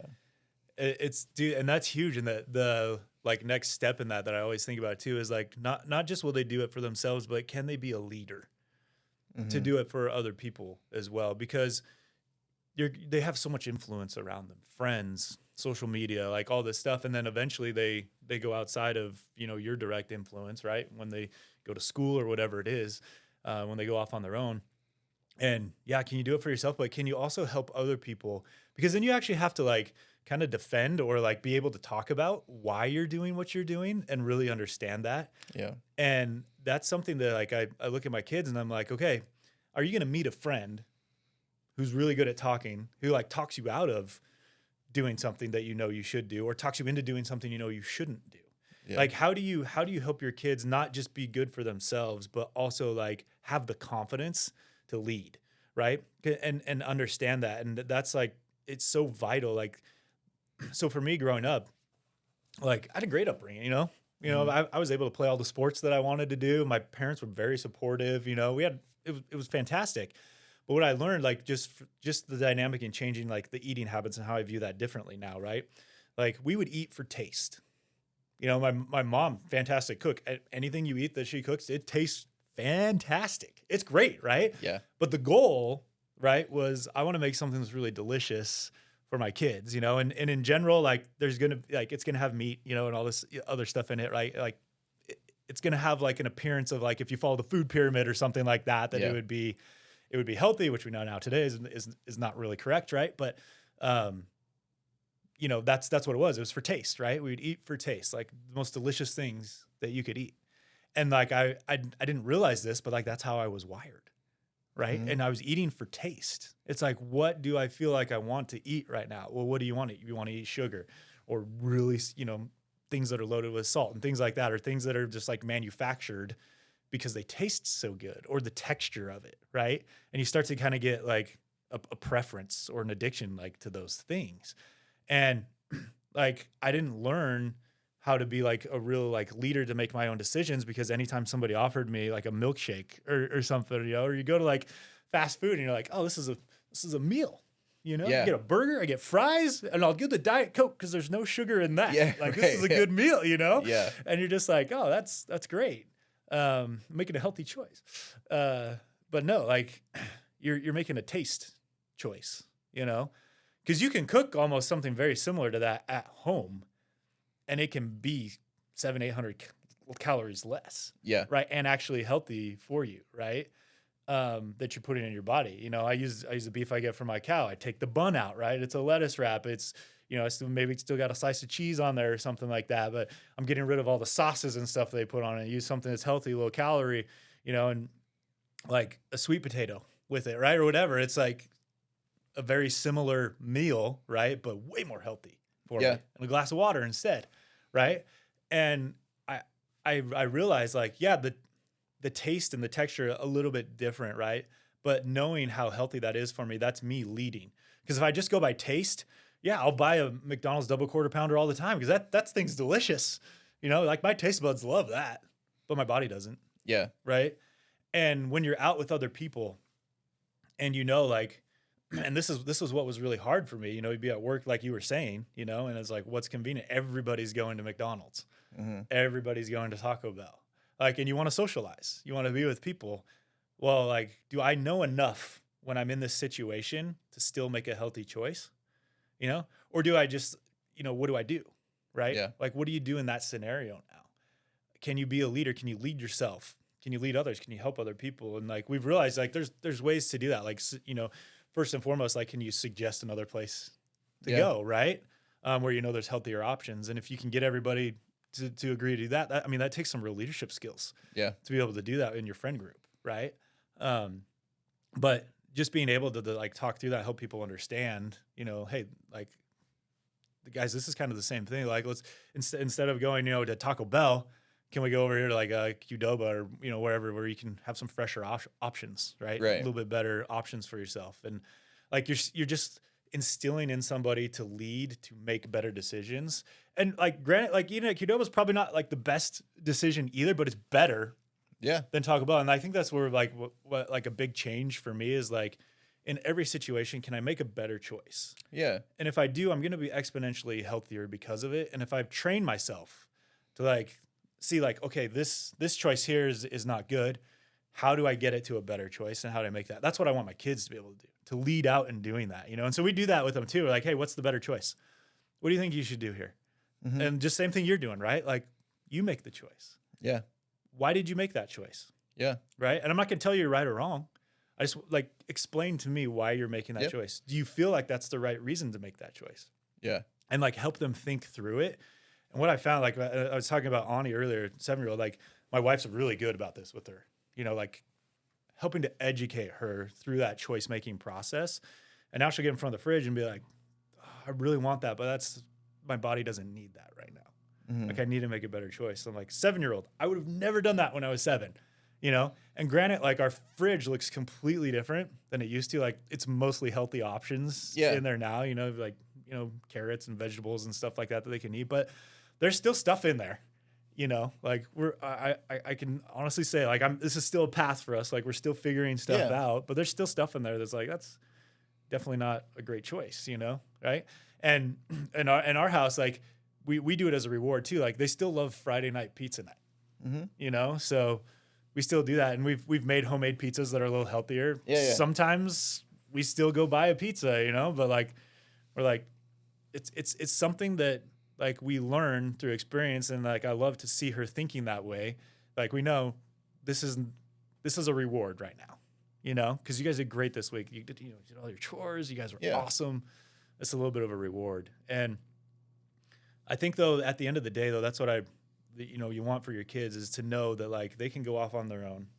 They can be in those difficult situations and still make the right decision for themselves and have the capacity and confidence to lead other people to do a better decision too. Yeah. You know, and that's what being a good like adult, like you were talking about, or somebody who's like advantageous to society versus somebody who's not, right? I think that's what makes the big difference. Yeah, and even if there's others that don't want to listen to them, at least still being able to stick to their own guns. Right. Like you guys can do whatever you want, but I'm still going to make these healthier decisions. Yeah. Yeah, we recently started trying to get our kids to track their macros, like just at least trying to make sure they get their protein in. Nice. And then I mean, my wife bought them like these little books on Amazon, so it's not like MyFitnessPal or anything, but they're just looking. At least we're trying to teach them how to read a nutrition label. Yeah. You know, because if you can start understanding that, and you're like, holy cow! Especially when we start looking at the added sugars. Yeah. Like how much stuff that was hidden in a lot of stuff. Yeah. Like even like ketchup. Like ketchup's a big one, and just a whole bunch of other things that we're like, all right, making them make their own decisions. Like, what do you want to eat? Like as a snack, and then they're like, is there a healthier option? Now we'll go out to eat or go out to like Maverick or something, and they'll go and get like a my oldest daughter, she likes the Sprite Zeros. Yeah. And then they'll get like a Gatorade. I'm like, well, let's get a Gatorade Zero, because then we'll compare them right in the store, like a Gatorade Zero versus a regular Gatorade, and it's like 40 grams of sugar. And you're like, you really want this? I mean, if you do, just know what it's gonna feel like later, because your body is not used to this anymore. Like we've cut all those things out of the house. Yeah. And I think just making to like our son's autistic, so he only eats a few different things. So that's been kind of a difficult ride, is because like he used to only eat peanut butter and jellies and chips and like honestly not the best stuff. But he's so active that it's not really catching up to him yet, but we're still just the same thing. Like if there's kids that are autistic in China, they're not going to be addicted to the same foods that they are here in America. So it's just about that environment of keeping the foods that you want your kids to be like. If he has a thing where he only likes protein chips now, which we only keep like the legendary chips in for him. Yeah. You can order like an 8-pack from Walmart. So we do that every week, and we load it up, but he'll only eat those now, or he'll go, instead of a candy bar like he used to, like little candy bars we have, healthier options, protein bars. Yeah. It's hard. Like there'll be a learning curve for a little while, and you're going to have to, especially with like those neurotypical kids, they'll probably have to like wing them off stuff. Yeah. But you do see such a difference in their behaviors, especially with Wyatt. We just like on a tablet, I can tell when he's on a tablet. Yeah. And we don't give that to him all the time, but it's like, man, when it's something that just switches in their brain so quick. And I can just see that too when we started looking into like the red dye 40s and all those other things, when we found out that he was autistic, and we started doing all these different things, and it's in your brain, right? So it's kind of like with the mindset stuff. If you're always putting negative things into your mind, you're going to have a bad outcome. So what's any different about your body? Like what controls your body is what your nutrition is. Yeah. So you want your mind to go right. You need to start at the source. Exactly. Like, it's just crazy how much of this stuff is intertwined. And then when you start looking into nutrition and how many like McDonald's, there's scientists that put their food to make it more addictive and stuff like that. Exactly. Taste. Like, yeah. So you're like, okay. And that's what I told my clients too. Like when you taste something and it tastes really good and you want to keep having it without even looking at the nutrition label, you probably know you don't need it. Right. Yeah. Because that's what their job is to do. Keep eating it like chips, right? You could eat a whole bag of chips. Yep. And then you're like, okay. You look at it, you're like, yep, that's a bunch of fat. All those ingredients that you can't pronounce, and you wonder like, what is this stuff? Why is this even in here? Yeah, that's what it's for. It's to get you addicted to it. Yeah. Right? There's a lot of that stuff. I mean, it's crazy though. I mean, I think that's a big part about tracking your macros is, one, to know what you're putting in your body, and two, is just educating yourself of what's actually in food and how much of the crap's actually in the food. Yeah. There was a lot of things that I was shocked on. When you start looking at what's crazy too is like, Have you seen those videos? This has kind of become popular now where like people will go to Greece or, somewhere over there, like, Norway or somewhere, and they can't eat bread here, but they can eat it just fine over there. Yeah. They can't eat pasta here, but they can eat it just fine over there. Yeah. Right. And it's through the processing of like what we do to like wheat and flour and all of that. And then in conjunction with that, before it gets packaged and gets on the shelf, all the preservative, everything they put in it to make it shelf stable for a really long time and make it taste good. So you come back and like all that stuff, it's just manufactured. Yeah. The enriched flour. Yeah. Yeah. And it's all banned Right. over there. Like that's not food. It can't go in here. Right. Yeah. And so they're smart. Right. But that is like a clear, really good comparison to be like, if you're having troubles, your body can't digest stuff here, it's probably because your body doesn't recognize it as food.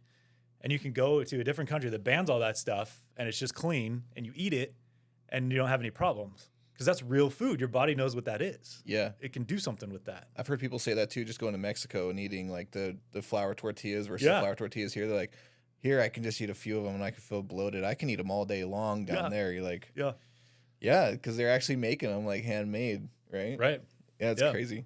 Yeah, I talked to a buddy and he's like, yeah, I was at one of those all-inclusive resorts. I ate like crap all week and I felt like I was going to gain weight. I came back and I lost weight. Yeah. And I was like, yeah, dude, I mean, I don't know. I don't know what to tell you on that one. He's like, we were just walking the whole time and we ate kind of unhealthy, but most of the stuff we ate was like whole chicken tacos or whole beef tacos, right? And like actual meat. They're not having like plants and stuff down there. Yeah. Yeah, it is interesting if you don't know what you need to eat, just look overseas. Yeah. And see what they're eating, and obviously you look at their longevity of life too. Like Greece or anything like that, you got these really old people that are still healthy, and they walk everywhere too, though, right? Right. Like so, it comes back to that staying active and making sure you get your steps in every day. Yep. It's so easy and convenient now. You can get your food delivered to your house. You don't really have to leave. A lot of people work from home now. I mean, I know just starting working from home now, it's been a lot harder just to get my steps in. I have to be you gotta be deliberate. It's gotta be a system in your life. That's why, dude, I firmly believe like if you just do 25 push-ups a day, go on a walk and do this together with your spouse, right? Because if you're married and you have a family, it's important that you're both dedicated to that priority at the same level of prioritization. Because if you're not, then like it's so easy. It's so easy for one of you to not feel that way. And for that to be the overcoming feeling of you and your wife, right? Or you or her and you, whichever way it's going, to then be like, okay, we're not going to go, But if you have the same level of prioritization together on it, if you do 25 push-ups, if you do go on a walk together and then eat clean, drink a lot of water, it'll change your life. It will change your life. And I think my wife will tell you too, because that's how she lost most of her weight. She lost 100 pounds. And it wasn't because she was going to the gym every day. Like we just started going to the gym this year and she had already lost 80 pounds by then. How long did that take her? About a year. Her whole weight? Yeah. So it took her about a year to lose that 100 pounds. Wow. Yeah. She did that in a year. And it was because she started eating healthy, whole foods, right? She walked every day. She drank mostly water, right? Cut out sugar, cut out all the crap, right? And just do those simple things and your body's going to go to its natural state, which is healthy. Yeah. Your body will want to be healthy. It wants to be in a healthy state. And it can fix most of its own problems if you fuel it properly, right? And being heavy and overweight is a problem, right? That's your body, that's not its natural state. It's a manufactured place where our food industry, pharmaceuticals, everybody, they want you. Yeah. They want you fat and sick, right? Because you're a customer. Yeah. Yeah. The same people that make the drugs are the same ones that give you the solutions to them. Yeah. Right. Yeah. Well, I was just reading about a lot of stuff is coming out, because we're getting a better peek under the hood with new administration into see what's actually going on with some stuff. And so you can see these studies coming out, stuff that they've suppressed, and you can go read all this stuff online. But just the data though sometimes tells the story of what is it in 2013 when they changed good blood pressure used to be 140 over 90 to 120 over 80 now, making that change. Well, now you just created another probably 100 million customers or patients, right? Yeah. And then over that course of time, the next year they made, $36 billion off of blood pressure medication. Mm-hmm. Like crazy stuff like that. It's like, why? Why would that be adjusted? First of all, why does it need to be adjusted? Like, what happened? Yeah. Why did that happen?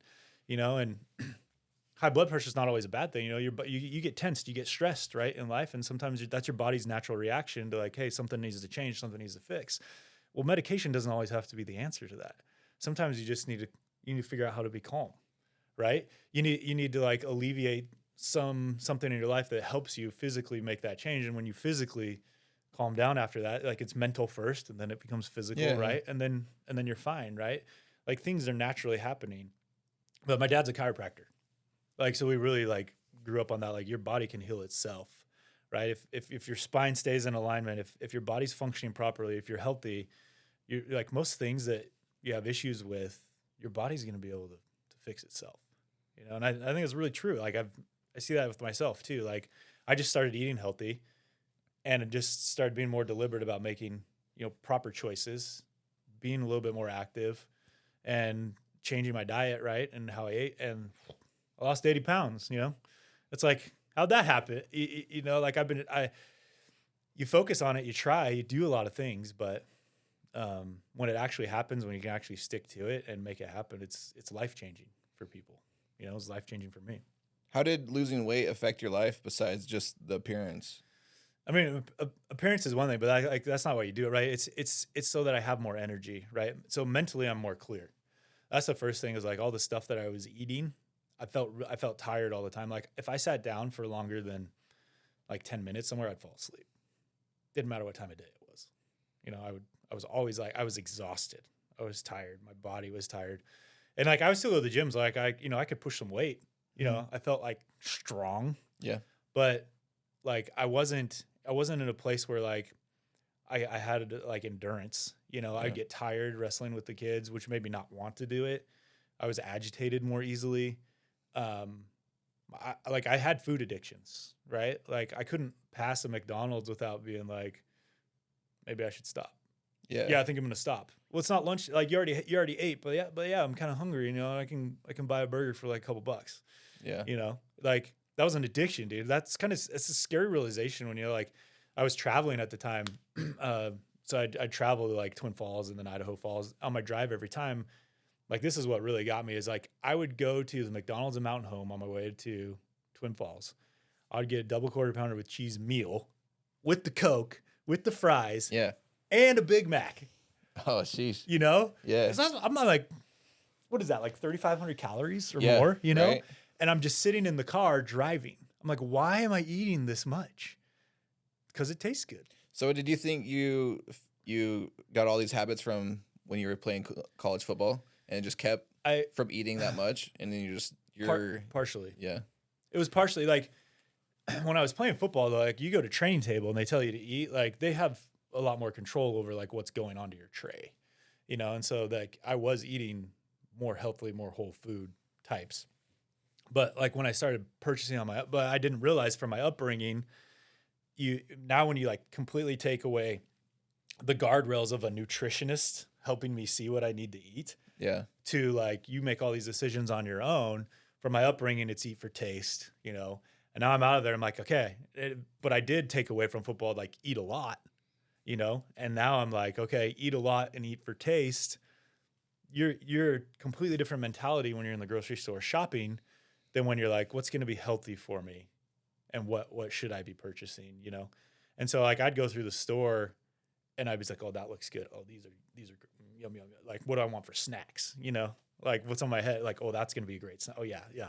And you're just pulling off Pop-Tarts and like cereal, right, and all this stuff because it tastes good, And in your head, you're like, okay, but I need some protein, like to be healthy, And so you buy a couple steaks or whatever, and throw those in. And you're like, all right, ribeyes. Yeah, you're like, I'm healthy, And you just like, but yeah, you get one healthy meal in a day, and then the other 3 or 4 that you're eating because you're overeating are like terrible for you, Yeah. And then you buy the candy too, You're like, oh, I gotta have some treats for the kids, And like, because I learned like the bad habits that I was passing all the time, like you'd be sitting in church or something like that and get the kids to be quiet or like you want your kids to, go to bed or something like that. So you bribe them with candy, You know, you always have candy around. You're like, hey, I'm going to give you some candy. That's creating a habit. Yeah, a terrible habit, you know? And I got to that point where I was like, this is not good. And I could see my daughters like plumping up, you know? And I was like, that's me. That's not them. Yeah. That is me doing that to them. That's a hard realization. Yeah. I have a daughter that's a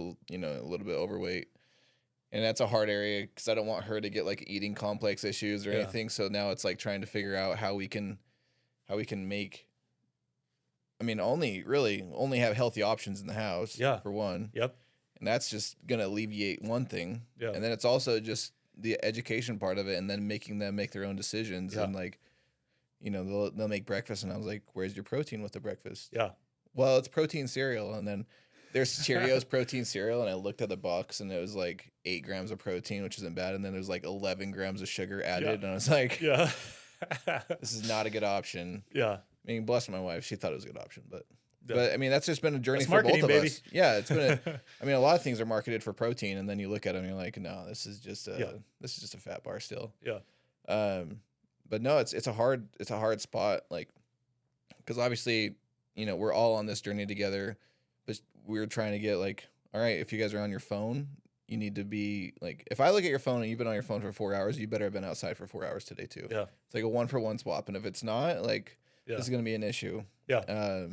So trying just to make sure that they're making their own decisions and, you know, taking their sister for a walk or something, just getting them out of the house. And that was part of the thing too, is I was like, if you guys want to go back to school, like, I think it'd probably be good for you guys, at least to get outside more. I don't know on the education side if it's better or worse. I don't know. Like, but I need you guys to be moving more, you know? Mm-hmm. And that's on us as parents, is making sure that we're doing that. That's not on them, because if they're not forced to do it, and it's not like you don't want to force them, but you want to like nudge them. Yeah. Like, is there better decisions that we could be doing right now in the middle of summer than to be sitting inside? Right? Yeah. Yeah. Like my wife and I were just joking with them the other day, like, we're going to just kick you out of the house for like an hour or two a day. And you're not, you could take one phone with you in case you need to get a hold of us, but you're not both going to have a phone. You're not, I want you guys to just go do something. And that's another thing too, is like, they'll be like, well, we're bored. And I was like, that's good. Go figure out something to do. Then be creative. Yeah. You don't need to always be entertained. Yeah. Like, I had a flip phone when I was in school, or, you know, a kid, and I thought that was cool, but there's no games on it or anything. Yeah. Like it was like T9 texting still. Yeah. Yeah. Like, you could text under your desk without even anybody knowing. Yeah. Their first phone we got them was a flip phone, and it was like a like the builder's phone, like they're indestructible. Oh yeah. We had to go on eBay and find one because you couldn't even get them. Yeah. But I was like, we'll get you guys a phone so you guys can go together. Yeah. But it was like one of those, you had to learn how to T9. So that was their first phone. So I'm proud moment of there. But that's awesome. But yeah, I think it's just making sure that I think with tablets nowadays too, they're always like, oh, I'm bored, I'm gonna get on my tablet. And so we started looking at like screen time and everything too, and shutting them off and making sure. Good for you guys. But with my son, that was a big one too, because he just gets crazy. Like he gets so stimulated so quickly as soon as he gets it. Or like I'll be working out here in the garage and I can hear if someone just makes a mistake and leaves the pantry open, he goes and gets the remote. He's like jumping off the walls. It's like immediately, and it's scary. Like I can just hear him and I like, oh, he's got the remote. Yeah. It, like something just switches, and it's hard to get him down. It is. Like once he's so stimulated. Yep. I'm like, oh gosh, and then he'll have a train wreck. So it's like, our house is so baby proof from that kid. Last night we just found out that he's using the charger cables to unlock the doors. Oh, really? Plug them, and then like, you know, you can use like a nickel or something, right? Yeah. He's like, shh. I mean, kind of smart, but also like, wow. Yeah, dude. It's always something new with the kids. Yeah. But oh, you see, that's where I think my parents got it a little right, like a lot right. Is I was always outside. Yeah. And like they always had a house, like we had a swimming pool in the backyard growing up, and they had, you know, at least an acre. My dad put like a play set up, a zip line, basketball.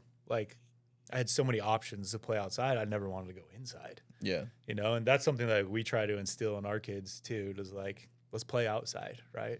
Mm-hmm. You know, summertime, they got the pool. So like, that's where they're at all day long, which is great. You know, it's still hard though, because you do have a tablet and you have like TV and streaming. I realized that this was a real problem too the other day. I think we went to Bear Lake for a family reunion. And we were hanging out there, and I think they played like real TV for for a little bit for the kids one afternoon, and they're like, "What are these commercials? Yeah. What's a commercial?" Yeah. And you're like, "Oh, we really do got a problem." You know, like they're just so used to being able to stream whatever they want, whenever they want. And the way that those platforms are set up, you know, it's so easy for them to get exactly what they want. You know, they never had to sit through a commercial before. You know, at least when you had to sit through commercials, you had to learn some patience, right? You know, to be or able that's when you got your chores done. Yeah, right. You'd get up and do something, right? Or you get down and do push-ups, right? While the commercial's on, right? And do something, or you get or you're like, I don't want to. You actually had to go and touch the TV to change the channel. Yeah, like you had to get up. Yeah. I'm like, oh, what have we done? But yeah, so.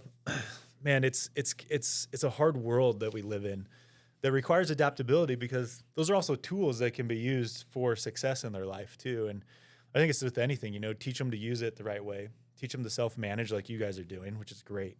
You know, like a lot of parents just, I'm going to let that babysit you all day while I do work, and then I'll check in with you later. Yeah. You know, and they've been on the tablet all day long, right? And you wonder why they're in a bad mood, you know, and things like that. But forcing them to get outside, giving them guardrails, like that's what we try to do too. And you can see like they're much happier, you know, when they've had their outdoor time and they've played outside and they've used their creativity to play.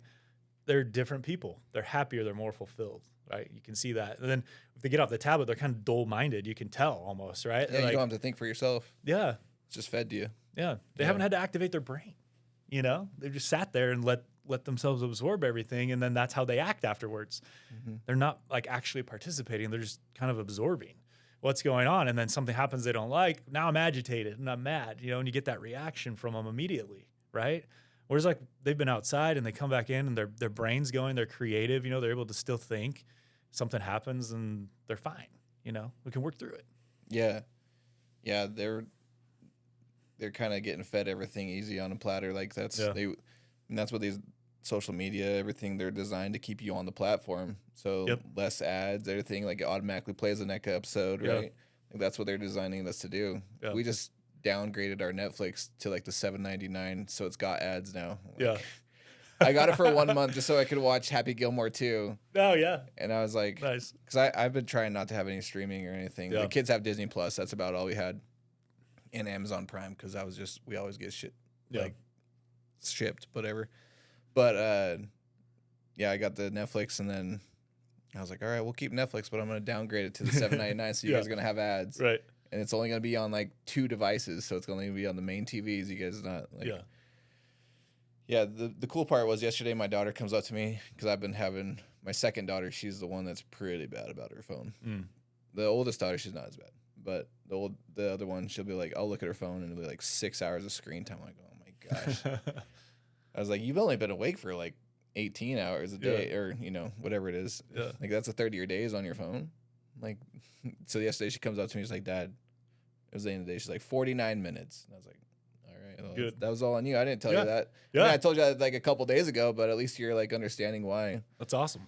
But it's cool. She did that on her own. It's cool when the kids come up to you and they start realizing like that they're making the right decisions. And especially, we'll just give our kids like pop quizzes, like, all right, what's in this food? Like, what macros in this food? Like, it's carb. Like, what's, you know, they go through the whole thing. So at least they're understanding where they need to be. Yeah. And they said that they're going to go back to public school this year. So they're going to start, we're going to teach them how to meal prep for the whole week, right? Nice. Like how to make sure that you're getting your protein still, even when you're at school. Because I'm not sure what they have at school lunches anymore, but I'm sure it's not grilled chicken or grilled steak or whatever, right? It's going to be like fried or patties and But it'll be cool. Maybe they can be the leader for the other kids. You know. Yeah. I've never really thought of it like that, but that's important, especially if you can, you know, take those skills into business. Yeah. Or anything else later in life. Absolutely. We really need those kids to be able to carry over into adulthood. Yeah. There's a lot of kids that are still adults right now. Yeah. And that's a parent's fault at the end of the day. Like it is. But the challenge is more difficult now, right? As parents, because there's so many things, tablets, you know, but there's so many like things that infiltrate into the life of your children now that are there that didn't used to exist. Right. So you do have to be more watchful. And that's why I think the leadership aspect of it is like even more important today, because if they can practice being a leader at home, which you're already doing it, right? Like you're asking them like prompt the process, right? And we say this at our house, like I don't want to just tell them what to do. I want to prompt the process so they start thinking, and then they start making those decisions. And a lot of times it's good to have siblings because now they have to learn, like your older kids learn to be leaders to the younger kids, right? Yeah. And be like, so Ani will now make a good decision. Ava, 4-year-old, still wants the sugar, still wants whatever. And Ani will say, I don't know, like you probably shouldn't do that. You should eat this, and helps her. Yeah. Right. And they get that opportunity to learn. So your home now becomes this place where it's somewhere where they learn the right skill sets. They get the opportunity to be a leader. And let them lead out on different things like you guys do, like we do this too, is like, hey, let's do a family activity this weekend. What do you want to do? Can you plan it? Right. And they get this opportunity to be like, okay, I'll be in charge, like this is what we're going to do. And it'll come, but the hope is, right, like as they come into adulthood, that those things will come naturally to them and they'll naturally be that way with their friends. Right. And so they won't be scared of like, I think it's every parent's like fear, right? That you're going to have bad friends that influence you to make a bad life-altering decision, right? Because you're not going to let them grow up that way in your house, right? You're always trying to teach them to be good, but it's this outside influence that could come in, right? Or, somebody that they meet when they're outside of your home, that something like that could happen, right? And so the only way, though, for you to have confidence and for them to have confidence that they're not going to do that is to let them practice being that, right? As a youth, and then that's just them. Right? That's just who they are as they grow up, and they don't have a problem. They don't care as much about what other people think, or they do, but they know how to talk to them in a way to say, hey, it's a wrong decision. Let's make the right one, right? And let me show you. Like, let's talk about that instead of like shying away. Because I don't know if you've ever been in this situation as a youth. I was many times, right? Like the group of friends decides to go do something, and you're like, crap. My parents are not going to be happy with me if I do this, and you've had that feeling, you know what it's like, and you probably know both sides of it. I do. Mm-hmm. I know what it's like to go along with that and then to get in some deep trouble afterwards, right? Because I went along with it, and the whole time I knew it was wrong. Yeah. And I wasn't strong enough to stand up to say, guys, like, let's make a different decision. Yeah. And I don't want that for my kids, Right. Like that's a cycle, that's a habit that I could be passing on to them, but I don't want to. Like, let's break that, right? Yeah. I want them to be the one in the group to say, guys, this is wrong. And if they have to stand alone or leave the group because they know it's wrong and they don't want to be involved in it, then they're strong enough to do it. And there've been times in my life when I've done that too, right? And say, guys, this is wrong. Like, I'm not doing this. Like, you guys can do it if you want, but I'm out, right? I'm going home, And I've been on both sides of it, and I know what it's like either way, and I definitely want my kids to be on that side of like, let's be a leader. Let's have the confidence to be a leader. And where do you gain the most confidence? To tie this back to what we've been talking about, when you live right, if your body is in shape, if you do hard things because your body can do it, whether that's weightlifting in the gym or taking a cold shower because you fueled it the right way and your body looks good and you feel good, right? I had guys on at football, right? They would say, "Look good, feel good, bro," and they'd be putting all these armbands on and stuff. Yeah. But it's true though. If you know that you look good, you're gonna feel good about yourself. You're gonna have confidence. But if you also know on top of that you can conquer hard things, you can do hard things with your body. You can force yourself to do the hard thing or take yourself through those hard things, and you're gonna be okay. That's another level of confidence. And then that third level of confidence that's on top of it, right? That is like, I'm willingly going to do hard things because I know it's good for me, right? And I can bring other people along with me because it's good for them.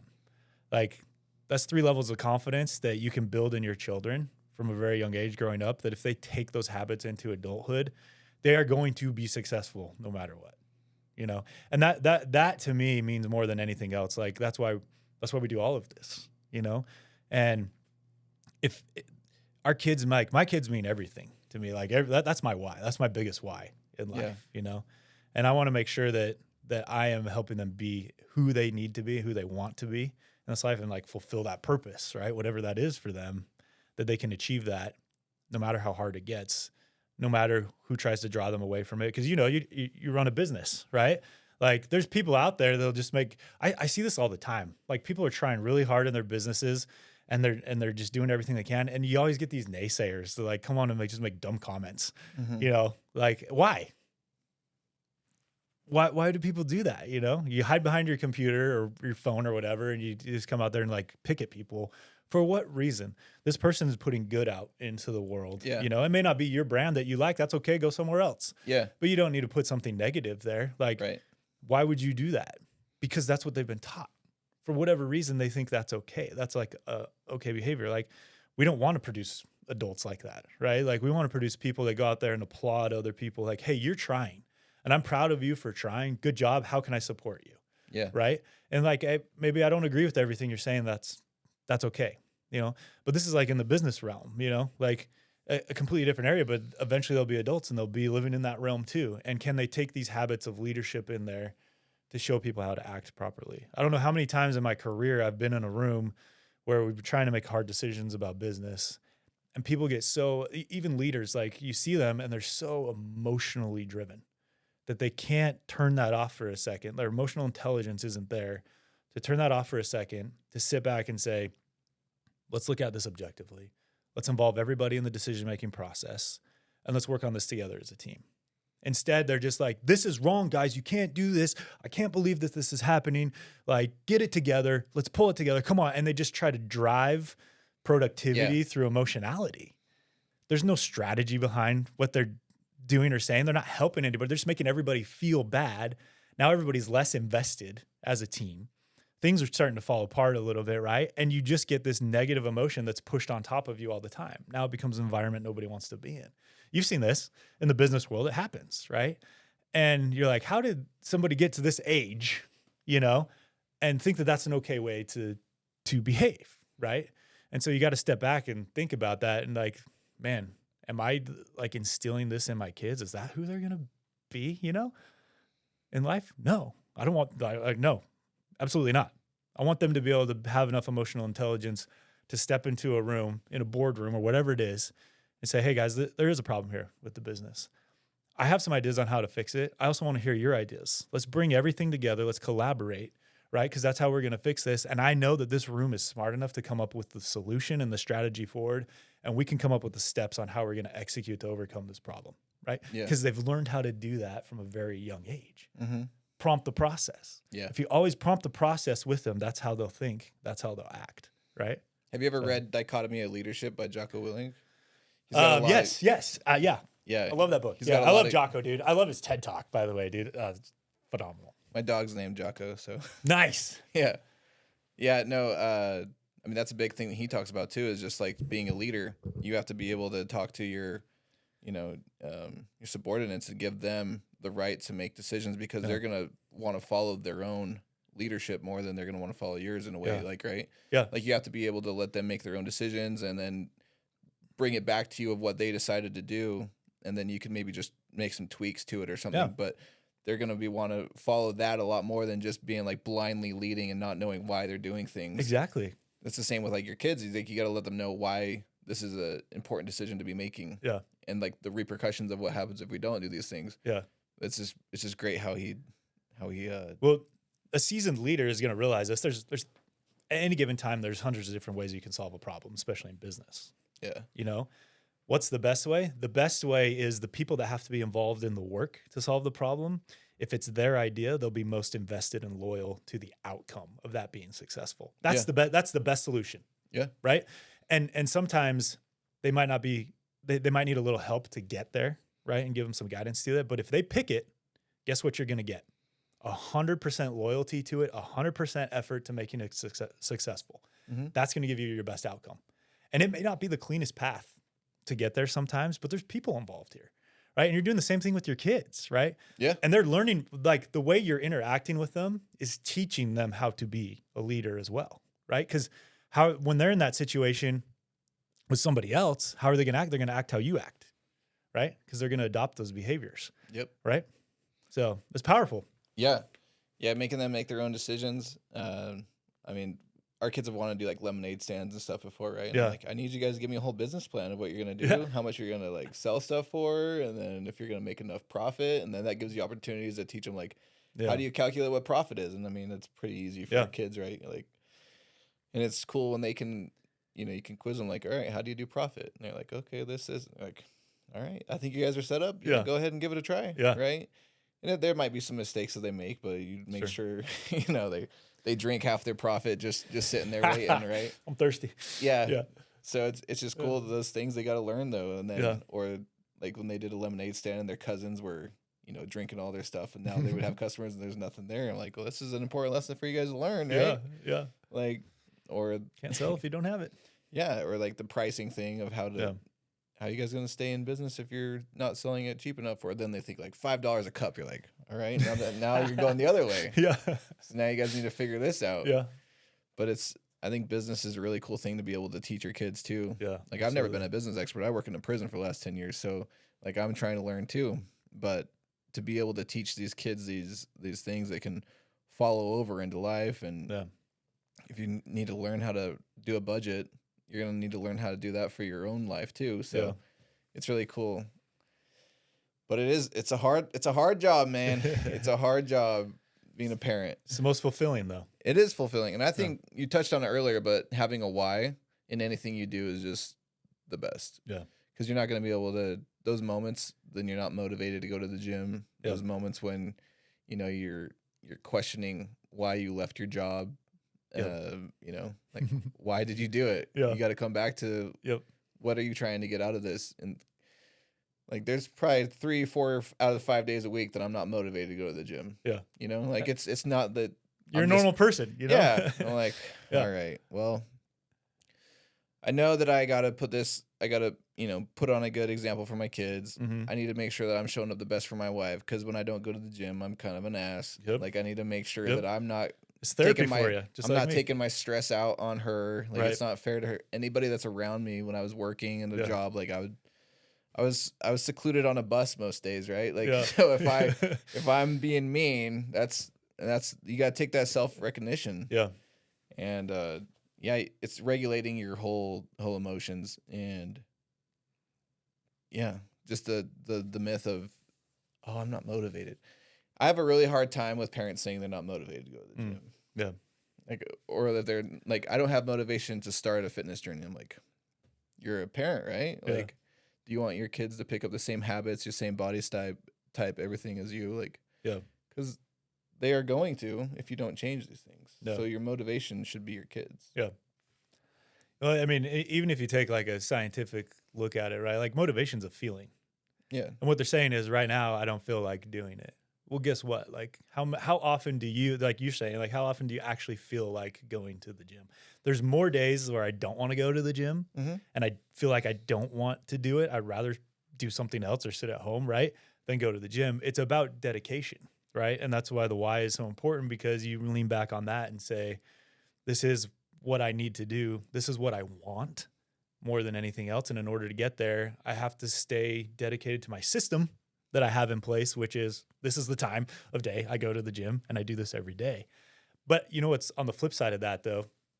I guarantee you probably feel this way too. Every time you come out of the gym, you feel good about what you've done, and you do feel motivated because you forced your body into a state where it had to listen to you. Yeah. And it produced a chemical inside of your body, right? Endorphins and all this stuff that you get from working out that make you feel good, right? And then you learn over time that you can actually affect how you feel by the things that you do in your life. And that's a powerful thing, right? To understand, is because you know what? Like I know I'm just one gym session away from feeling motivated again. Yeah. You know? And I'll walk out of that gym feeling like I can conquer the world, right? And that's where motivation comes. And the combination of being motivated and dedicated is deadly, right? Because that's when you're on fire. And now you're learning in your life, when you stay consistent and dedicated, you're learning how to combine you learn how to bring motivation into your life more often for the right things to drive it towards the right goals that you want to have. And you're controlling that. That's what makes you successful. You know, and if people understood just that simple psychological aspect that plays in your life, that you can control those chemical reactions in your body, right? By doing certain things that's going to make you feel motivated, you will feel motivated more often, right? You're just not doing the things that make you feel motivated. You don't want to start. Like that's the hardest part, right? So they always, what is that saying? Like they use the F-bomb and they say, you know, screw your motivation. It's all about dedication. Get dedicated, right? Yeah. And it's really true. But motivation comes back into play after that because it becomes a tool for you if you learn how to use it properly, because you can create motivation. You can make yourself feel motivated, right? Go do a workout. Go push yourself really hard. Guess how you're going to feel after that? Motivated. You might be tired. Yeah. You're going to be motivated. You are going to be motivated. So like, that's why I'll tell you this too. This is another thing my wife and I do. We have our business conversations that we have. We run a wedding photography business for a long time, and now we're transitioning into other online things now that we're getting into and starting. Our business conversations happen while we're walking, because we're you're putting your body in a state where you're getting endorphins going, right? You're getting those good feelings happening in your body, and now we're in a very positive mindset to talk about something that's going to be hard to navigate, right? And something that could cause tension between us as a couple, because you're doing a business together. That can be difficult, but we do it while we're walking, right? Because you have the best chance of being in the right state of mind to solve problems in a positive way, in a motivated way, versus like, we're about to go to bed. Like, yeah, let's talk about this real quick. Where's your motivation? My motivation is to go to sleep. I want to get done with this conversation as quickly as possible, Yeah. Well, that's not helping the business. That's just you being lazy. Right. So anyways, a fun tangent there, but like really powerful lesson, I think, for everybody. And when you live that way, like you do, you're a good example to everybody else on how to do it. And that's inspiring. And I think like ultimately that's what we all want to do, is inspire other people, right? Especially our children, but as many other people as we possibly can as well. Right. Yeah. That was one of my biggest motivations for leaving the prison, was just like, I want to affect as many lives as possible in a possible way before I die, and I just don't feel like I'm going to have much of a purpose here at a prison. Like, there's a great book. It's 7 Habits of Highly Effective People. Love that book. Yep. And it's like, I think it's the second chapter or something, but you start from your funeral and look back, and like, what are people looking over you in your coffin saying? Like, And if you, like, for me, I was like, I don't want people just to be like, oh, well, he worked at a prison for 30 years and then he retired and that was his life. He had some kids and stuff, but like, he didn't really impact too much, right? Yeah. And so I was like, shoot, I need to make some changes. I remember one day I had started my weight loss journey, and I'd come home from the gym. I just got done reading Rich Dad, Poor Dad. It's great. And I just got done reading that, and I came home. It was like 7 in the morning. I told my wife, in 2 years, I'm leaving the prison. And she's like, it's 7 in the morning, man. Why are you just throwing me Some right big now? Dreams for 7 in the morning. Yeah. She's like, holy cow, what's going on? But I was like, I don't know. It just hit me like, and if you would have asked me before I had ever started losing weight, I would have told you I was a career eye doc. I was 30 years. Everybody was telling me, man, you can retire at 51 years old. Like, what a great life. Like you get a pension the rest of your life. Maybe. And then, and then I started looking into everything and started, once I started losing weight, I started going on like a mindset journey, listening to a lot of other people. And I don't know if it was like, it was somebody else listening to a podcast, but they're pretty much saying pensions are where you go to die. Like you don't have any aspirations anymore. So I started looking into it. And like, if that's what you got for your life, then it's great. I just was like, I want to have something better, and if worse comes to worse, I think it was Alex Hormozy. He said, like, what do you have to lose? Like, go out and chase your dream. As long as you leave on good terms from your job that you're at now, you can go back. Like, he's like, the thing with entrepreneurship is that it's like a casino, and you get as many rolls as you can until you hit it. But people are just afraid to roll. Mm-hmm. It's like, and if you're such a low man on the totem pole, there's no one watching you. Yeah. So what are you afraid of? Yeah. And when I started thinking of that, especially making content all the time, I was like, I'm not that big of a person like that. Nobody's watching me. I can really start doing as much as I want right now and like experimenting. And then back to your point too about haters and stuff, and like, you'll never find a hater that's doing better than you. Yeah. So is their opinion really that, nobody's Mr. Beast isn't going to come and tell you like, you're doing a crazy job, right? Because why would he? Yeah. They know where you've started, or at least you're trying. Yeah. And I think that's a cool thing too, to be able to show my kids, is like that I'm really, second guessing, or, I'm like, I don't know if I'm making the right decision here, but I'm going to try it. I'm going to give it my full, like I'm telling you guys about school. Once you make a decision, that's it. Yeah. So I'm all in now. Yeah. Like, I got to make sure that this works. Yeah. And I think we've talked about, but you just got to be the example for your kids. Yeah. I would hate to have my kids come up to me later in life and they want to go pursue their dreams, and they say, well, Dad, you played it safe. I think I'm going to play it safe too. Yeah. Like, that would just... Oh, that'd be crushing, wouldn't it? Yeah. Yeah. So I'm like, oh, man. Or even worse, they don't even talk to you about it and they just make the decision to do it. Yeah. Because that's all they know. You know, it's instilled in them, like, don't go after that risk. And I think that's a silent killer. That's more likely what happens to most people. You know, they're like, that's too risky. I don't feel comfortable going that direction.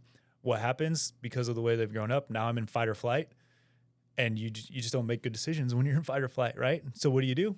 You avoid it, right? Yeah, risk was a big one for me. I never took any risk. Yeah. I was really, I mean, you're working for the state, right? So, I mean, that's a pretty safe job. You're a state worker. Yeah. Like, there's no risk in that at all. Like, sure, I worked in a prison. There's, like, some, physical risk maybe, but that's a pretty stable you're a big job. guy. You can handle yourself. No one's ever going to, well, I am now, but, I mean, I was a big guy before, but I wasn't, like, different kind of big. I was a tubby guy then. Yeah. I was, like, your typical cop, like, looking guy. Like, I wasn't saying no to donuts anytime, and I still don't say no sometimes, but, yeah, I was, I wasn't anybody that they were scared of. Yeah. But, no, it's good. I think, and I mean, on the faith side of stuff, there's, God never wants you to be comfortable. Mm-hmm. That's where you go to die. So once I started getting into faith a little bit too, like that helped out. I was like, oh, yeah, they don't want you to be comfortable. You need to always keep growing. Where's your opportunity and comfortability? Like we all pray for like blessings. You know, like we want things to work out for us, but like we don't do anything. Yeah. And so like what's God's opportunity to actually help you if you didn't do anything? Right. But if you put something out there, he can do something with that. Like that's what's powerful about faith, right? Like you're showing him like, hey, I believe in this. I believe this can go. Like I know I'm not smart enough to do this on my own.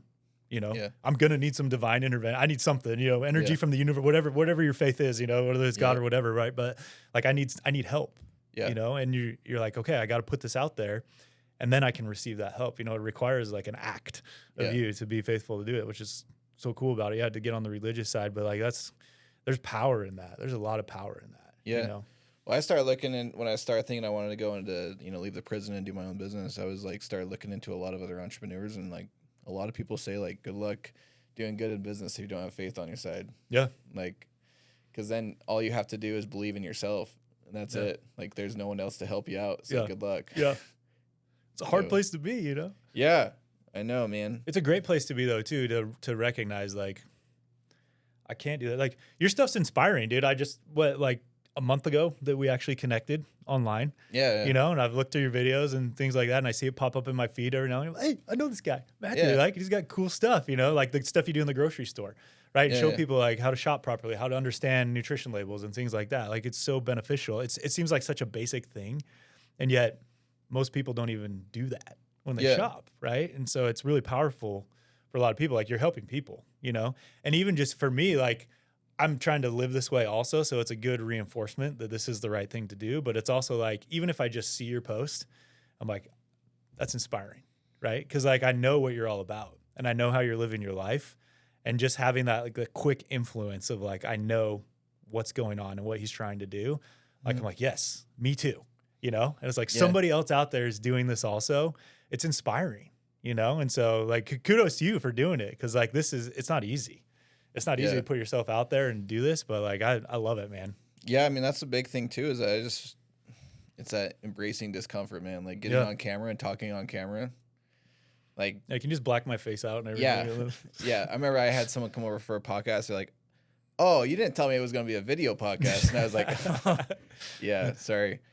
But when I started my weight loss journey, I think that was one of the big things too. Was I was just trying to always solve the wrong problem, which was I thought it was just I was overweight, but I was really just I didn't have any discipline.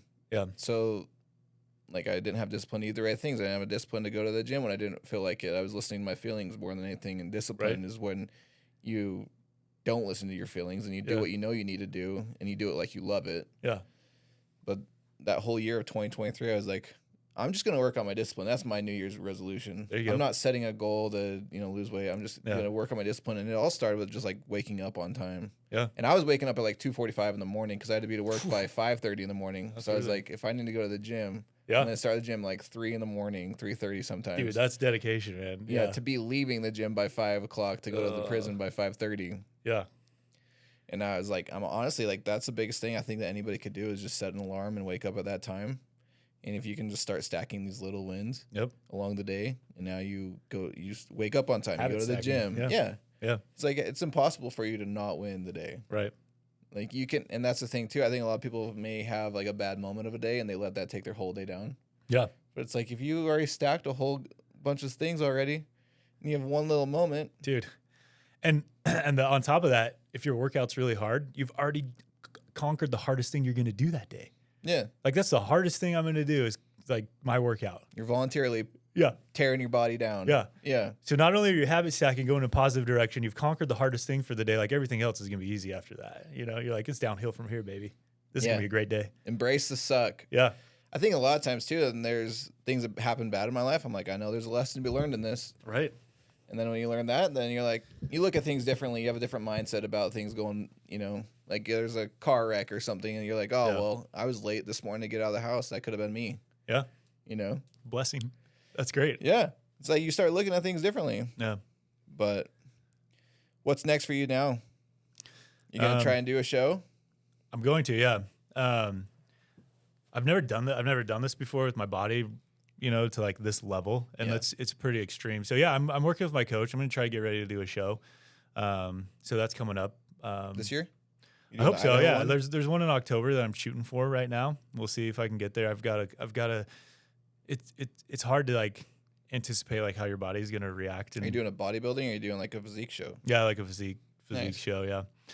I'm not big enough to do a bodybuilding, but I haven't even been through like I've been basically in cut all year, like some sort of like cut mode, and it'll get more like a hyper cut here coming up as I look at trying to target October. But I haven't been through like a true bulk session though, you know, either. Yeah. When you're talking about the bodybuilding world, you know. Yeah. And so like I'm really excited to like get to the cut, get like the leanness that I want, find out where like my steady state is going to be after that, like a really good maintenance spot for me. Cause like when you're show ready, that you don't live that way. Yeah. You're not going to live at 8% or 6%, right? Yeah. That's just not going to happen. Right. So then you find out where your steady state is that you can like really maintain, that gives you the opportunity to like get show ready quickly when you need to, but then like really focus on bulking after that, like can go after that a bit. So I'm excited for the process. Like this is a lifestyle for me now. Like I'm not doing it because I want to be in a show. I'm doing it because it's healthy and it's going to provide the best thing for my kids. But yeah, it's in the future. It's a goal that I have out there that, you know, I'd like to do that at some point, you know,